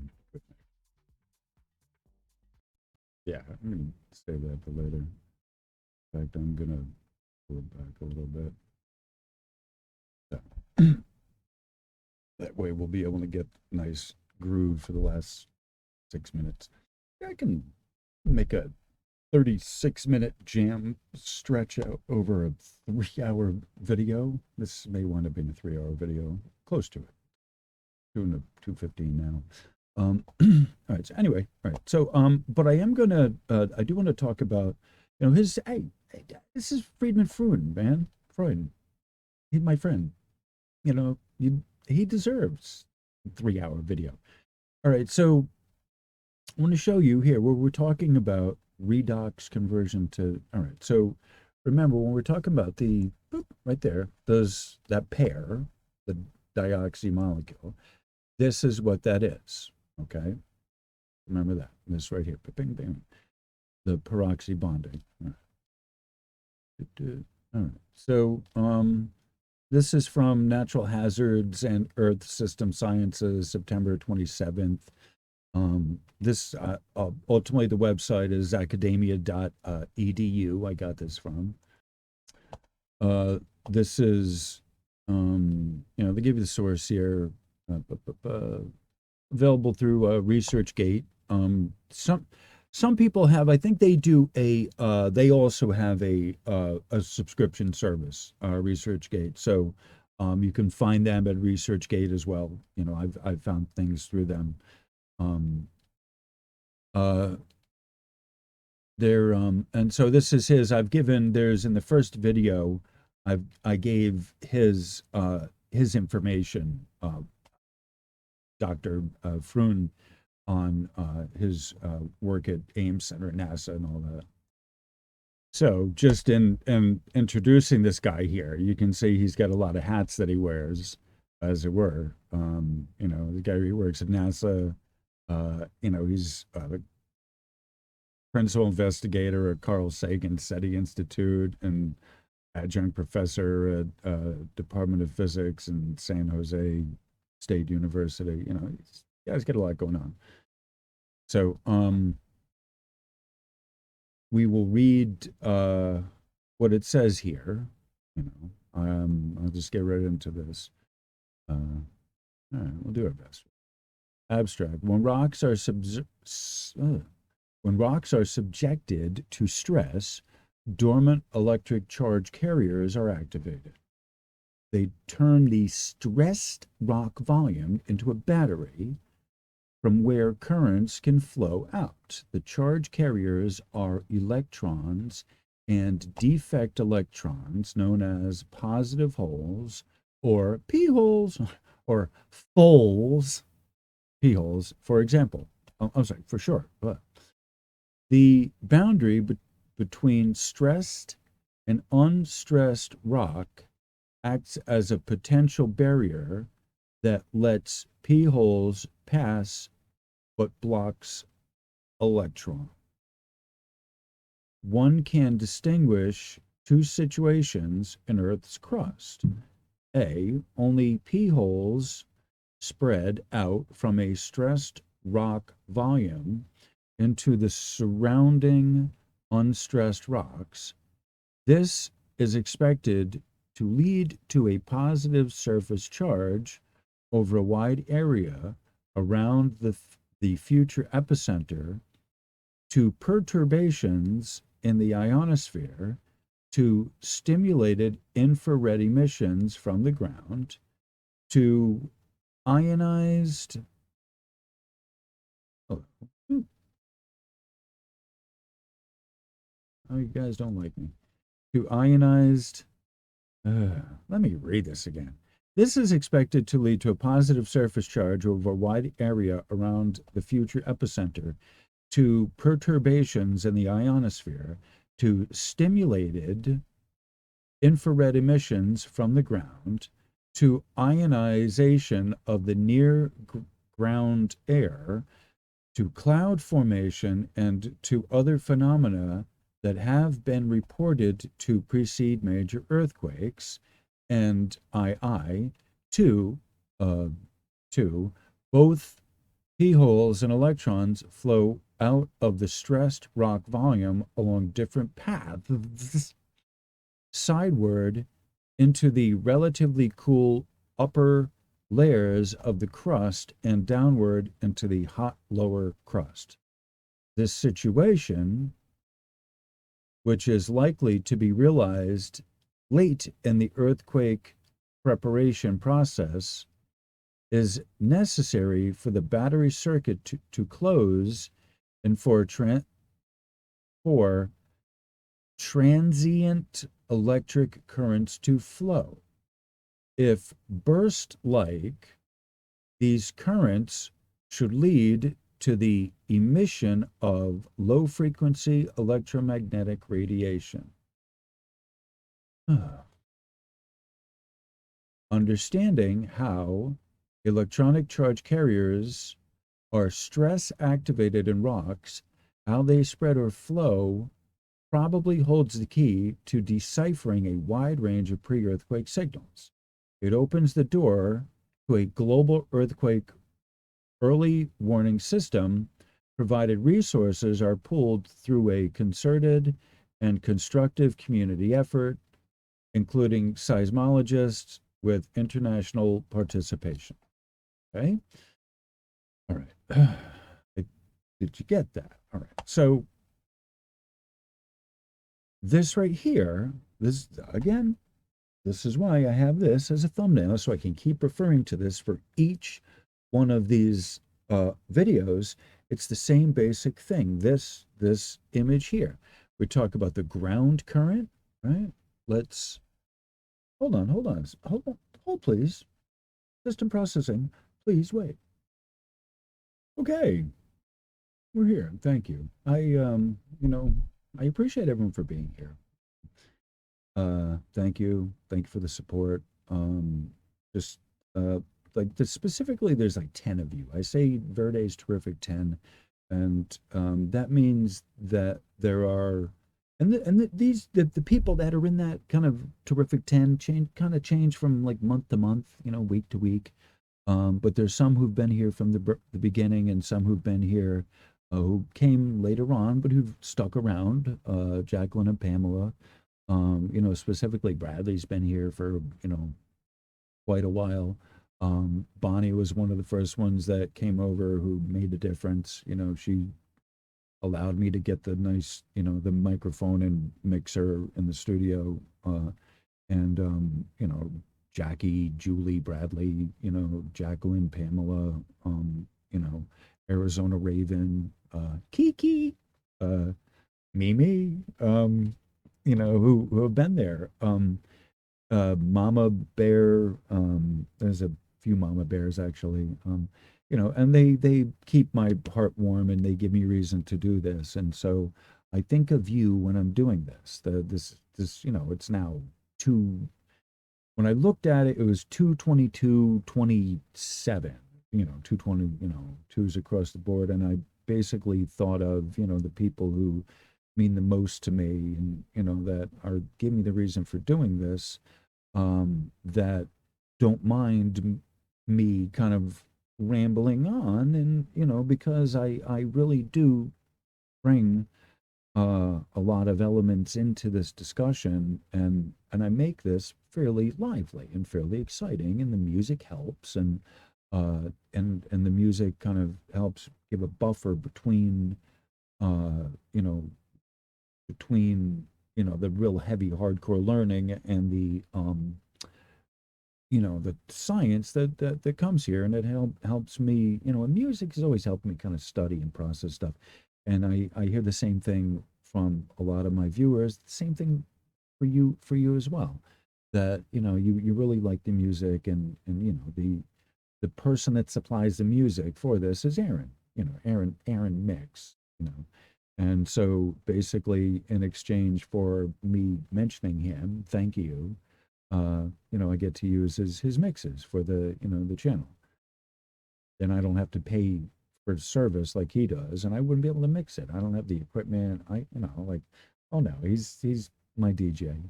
Um, so so for the, 10 or so, there's more than 10 of you that watch the video, but I keep in mind, you know,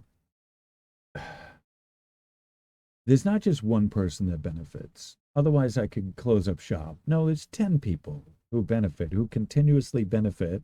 And the okie dokie is that they're not all the same people all the time, although there are ones, like I said, at Bradley, and, Jacqueline's been here for a while, Pamela's been here for a while, and they kind of keep me going. And so thank you. Uh, and not just Patreon, but the comments, and that who continuously show up, and Bradley, who, like I said, who really has been a major supporter and just a very cheerleader when I haven't always wanted to come back on and do another video. After some particularly egregious comments by some dumbass, I'm recommended, come back, don't quit, don't quit before the miracle, you know. This is my lifeboat, whether I want it or not. So, all right. So anyway, back on topic, back on script. So I have this up here so you can see all of the elements that we're talking about here with the elements here. The charge carriers are electron defects. Rocks are stressed. Okay, yeah, let's go to the beginning. All right, here, go back to the beginning. When rocks are subjected to stress, dormant electric charge carriers are activated. So that's what we're talking about, the stress. First, starting with the earthquake, right? Stressing the earthquake.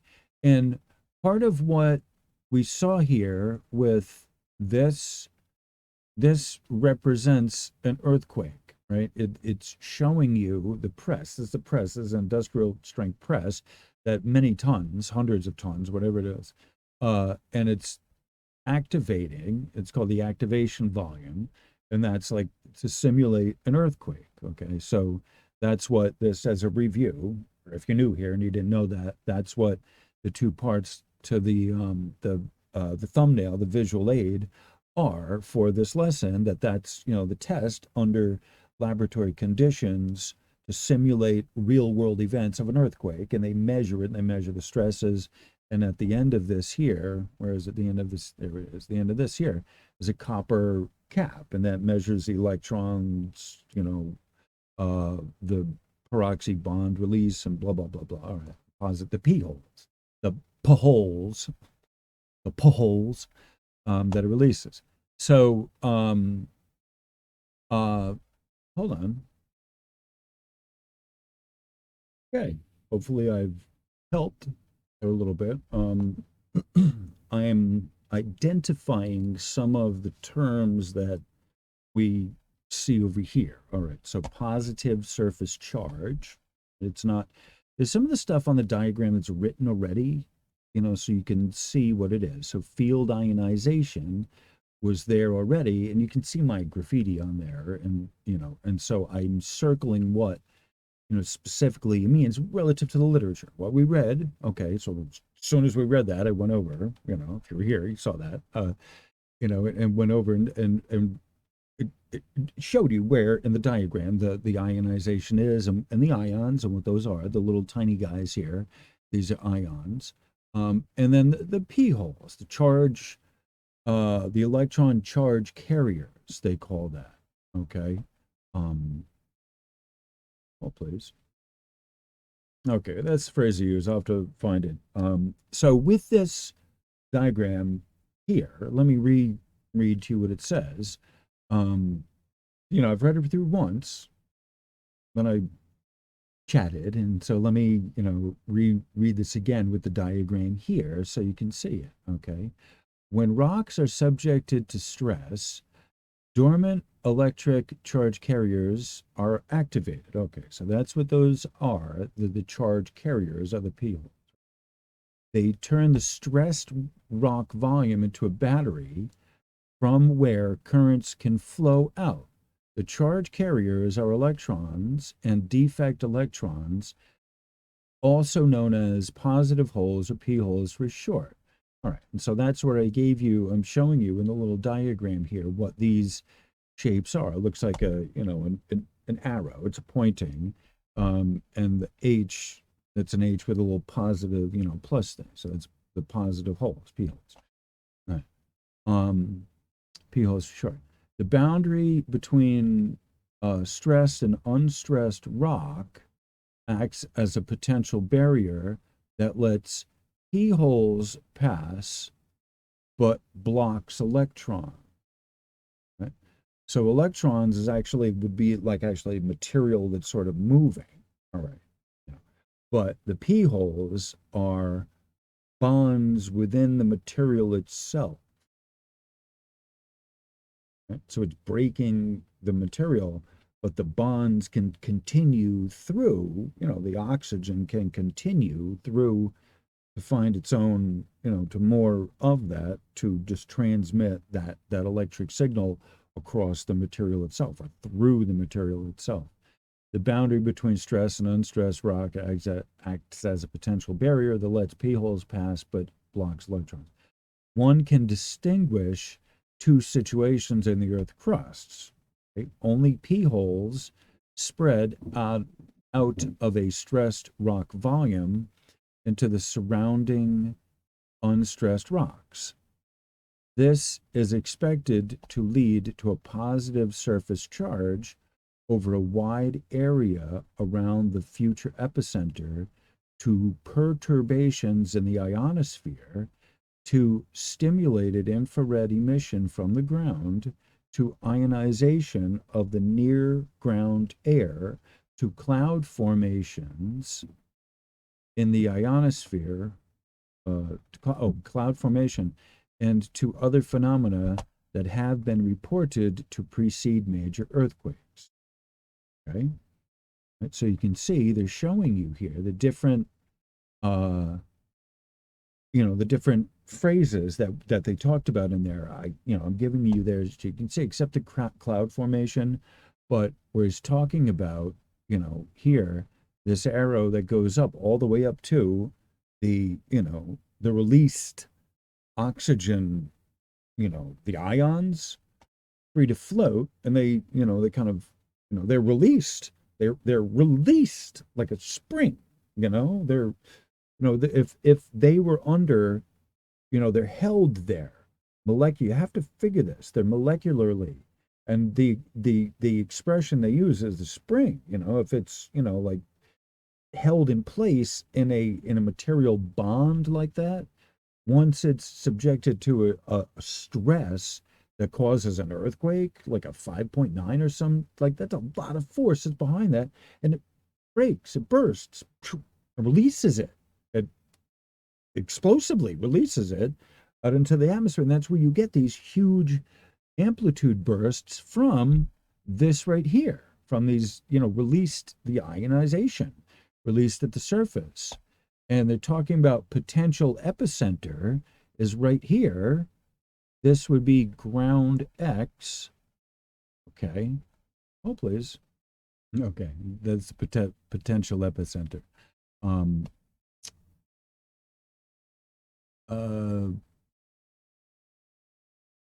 Both p holes and electrons flow out of the stressed rock volume along different paths sideward into the relatively cool upper layers of the crust and downward into the hot lower crust. The situation, which is likely to be realized late in the earthquake preparation process, is necessary for the battery circuit to close and for transient electric currents to flow.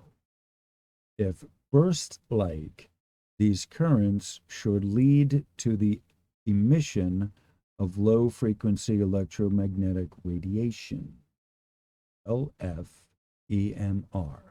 Understanding how electronic charge carriers are stress-activated in rocks, how they spread or flow probably holds the key to deciphering a wide range of pre-earthquake signals. It opens the door to a global earthquake early warning system, blah, blah, blah, blah, blah. What do we got here? All right. So I think I'll read this, just the introduction.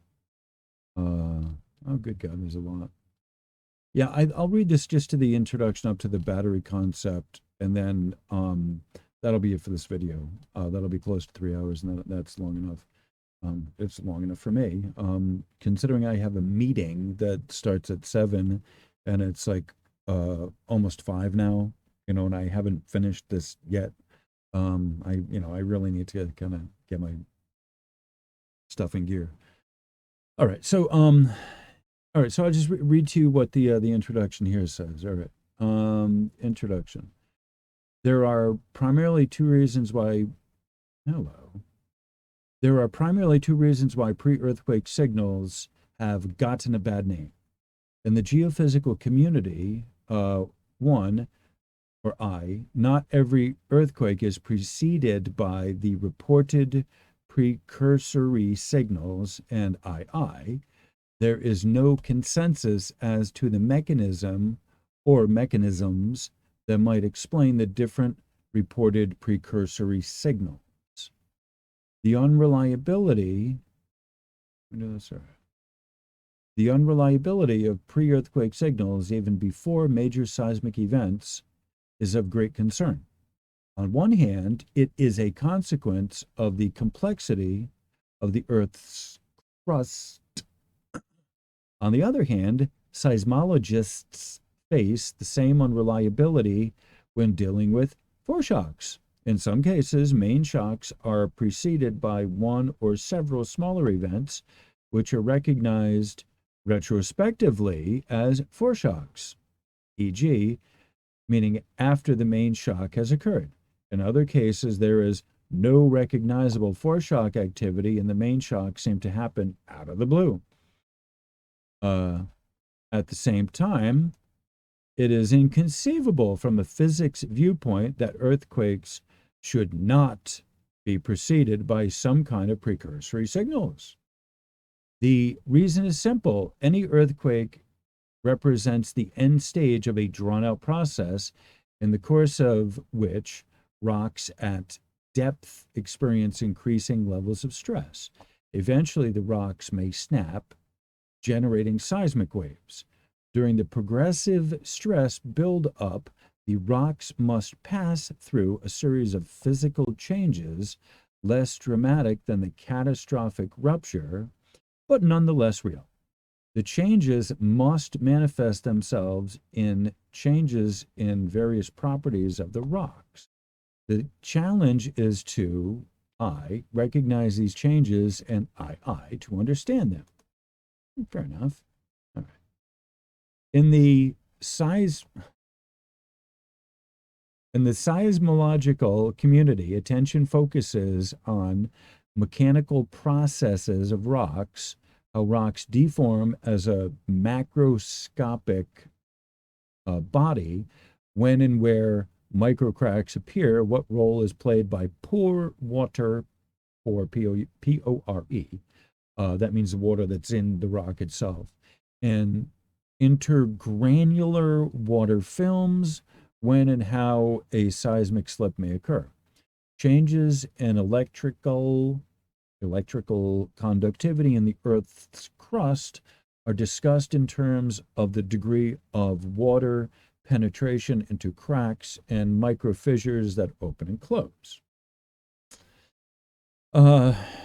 In part one, Freund 2007, we just read that, a fundamentally different approach was presented, one that focuses on the microscopic processes that take place in rocks at the level of atoms and ions. It was reported that most of the constituent minerals of igneous and high-grade metamorphic rocks contain a population of certain crystallographic defects. The fact that these defects exist and appear to be ubiquitous in these rocks had not previously been recognized. These defects consist of pairs of oxygen anions that have changed their valence from the usual two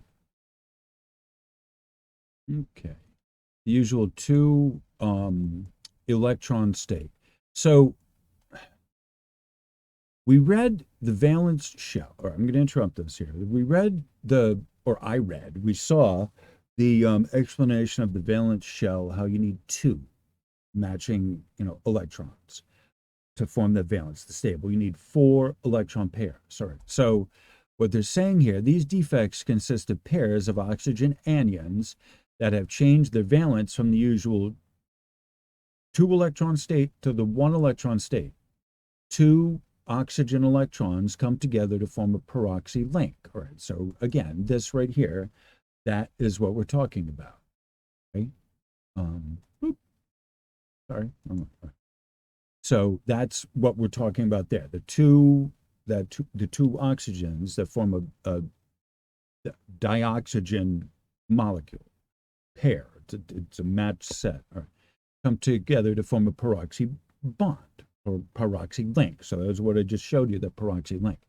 The two one electron oxygen anions are introduced through the dissolution of small amounts of H2O, water, into the matrix of minerals that crystallize from H2O-laden magmas or recrystallize it into H2O-laden metamorphic environments. All right, so metamorphic would be, metamorphic is changing, so it's I'm not sure how I can give you I'm not sure how I can give you a illustration of metamorphic environment. But magma laden is, magma is igneous from, from volcanic. All right. So metamorphic would be somewhere that's not necessarily volcanic, but maybe at the outskirts of volcanic, like a swamp. I always think of a swamp environment as like metamorphic, but that may not be necessarily where they're talking about. But that's what goes in my mind. The dissolution of H2O forms hydroxyl, and then they show you where the X could be alumina, for example. So O3X, and you got to remember the O3 oxygen itself is fairly stable. We have a third oxygen that can link onto a number of different things based on, it only needs one missing electron. So you can have a number of things that are already of itself that are, inherently unstable. So metals are inherently stable because they're always willing to give off an electron to their environment. Metals like ferric, copper, they tend to erode very quickly and oxidize very quickly because they're always willing to give off electrons into their environment. They're kind of like pores, I guess. They're easy to, anyway, whatever. Off topic, back on topic. Upon cooling somewhere below 600 degrees centigrade, hydroxyl pairs rearrange electronically to form peroxy links plus molecular H2. All right. So that's something that you learn with, the volcanism, is that a lot of times there is not molten rock that is of itself molten, doesn't have a charge. When it's hot enough, it is without an alignment of current, north to south. It doesn't have a fixed orientation, a magnetic orientation to it.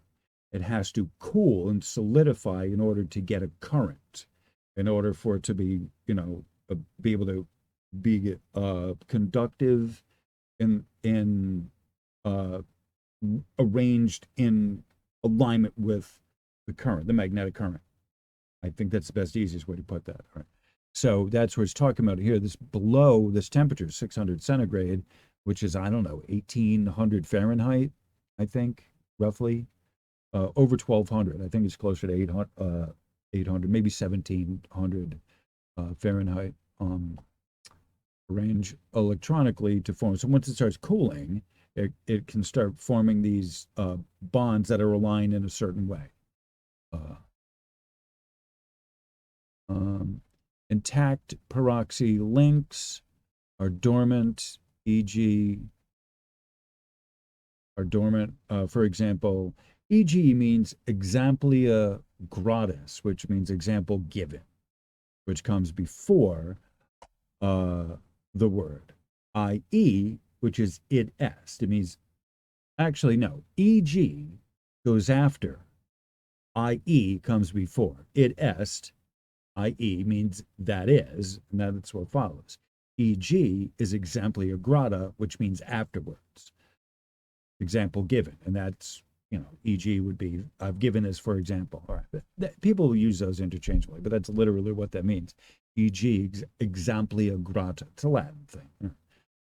Uh, for example, electrically inactive. The situation changes when peroxy links dissociate. Two scenarios arise. A small fraction of peroxy links will always be in a dissociated state due, for example, to radiation damage by radioactive decay or other processes. Okay, that's good to know. And B, when deviatoric, I have no idea what that means, deviatoric stresses are applied, dislocations move through the matrix of mineral grains which undergo an ever so slightly plastic deformation, causing disassociation of the peroxy links. In the process, electron hole pairs are generated, weakly bound electrons and defect electrons or holes, also known as p-holes for short. Okay. And they go into 247, almost 3 hours. So this, like I can't. I would like to go into more. I would actually like to go into more length to discuss this. However, I'm not suited to. I have reached the level of my, expertise, as it were, which isn't really expertise, but relative to the chemical stuff and the electron bonds and all of this. And I can read it, I can understand it somewhat, but I can't really give a better explanation of more of this material. So even if I wanted to, if I would have liked to have, I still can't go into it because I can't really explain much of this knowledgeably to you. All right. So I think that's a fair dinkum way to, out this and give an outro of this to you people, with the respect of saying the expert is this guy, Professor Freund, or Dr. Freund, and if he's not a professor, I don't care. If he's not a doctor, I don't care. He is, in my view, doctor enough. He's the one that really needs to explain more of this at length. And I'm just giving an introduction to the material so you can see it and, kind of look at some of this yourself and determine for yourself whether or not there are precursors to earthquakes. Certainly this guy's done enough research, and I've enjoyed a lot of what he writes because I can understand it. And a lot of it, he does have some rather, in-depth, complicated, kind of stuff. But there is also a good amount of literature that he's written that I'm like, all right, I can understand the basic concepts here. And the more I read, the more you read, the more we read about this, the more the peroxy bonding makes sense.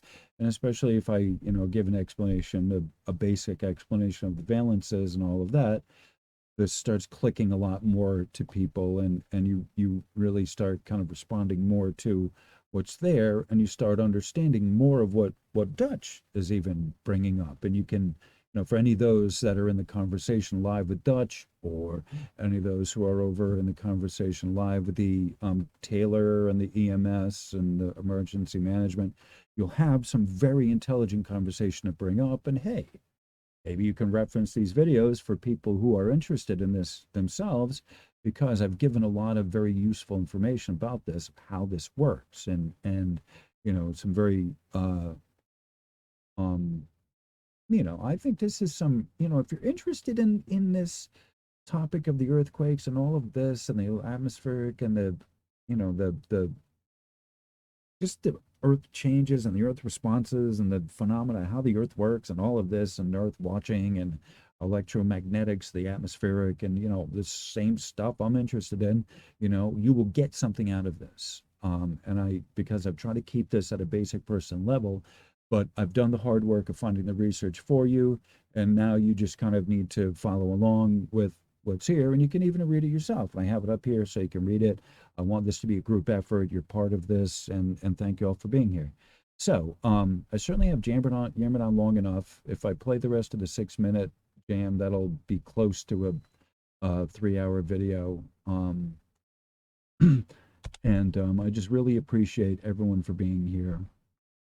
Thank you very much. It really does. I've said this before. I like doing these videos because the studio is now working, I feel like a legitimate DJ, an actual DJ. I've always wanted to be a real DJ, and this kind of is it. I could not read my own material. I couldn't ad lib. I couldn't have any kind of a lively personality to do what I wanted to as an actual professional DJ. So, with my 5 minutes of fame, as Andy Warhol had predicted back in 1960, I forget what year it was, 1960 something, 66, 68, I think it was. You said everyone will get the 5 minutes of fame. Well, yeah, that's what YouTube is. You get your 5 minutes of fame. What can you do with it? If within 5 minutes you get, your minimum 1,000 people, you can move on. If you haven't enticed 1,000 people in the 5 minutes that you got, maybe you shouldn't have a voice and you should, just be a listener and not a talker. But anyway, on that cheery or otherwise note, I'm gonna outro this with some music. Hey, Mr. DJ. Yes. This is a good mix. For 36 minutes, I've been very happy with this.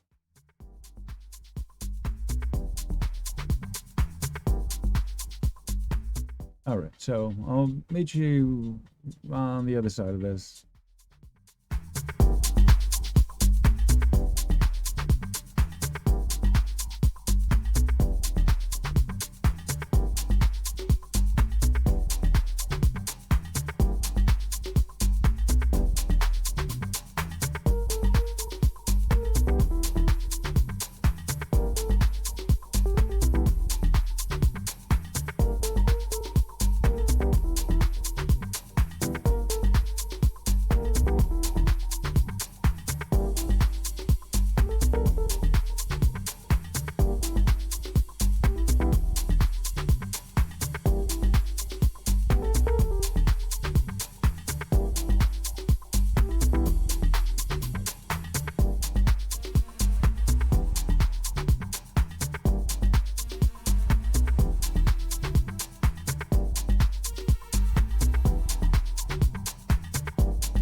less than a minute left. So I just want to tell everyone, have a good rest of your night, and thank you. I'll see you at the premiere. Thank you all for being here. Have a great and wonderful rest of your night. Thank you, everyone.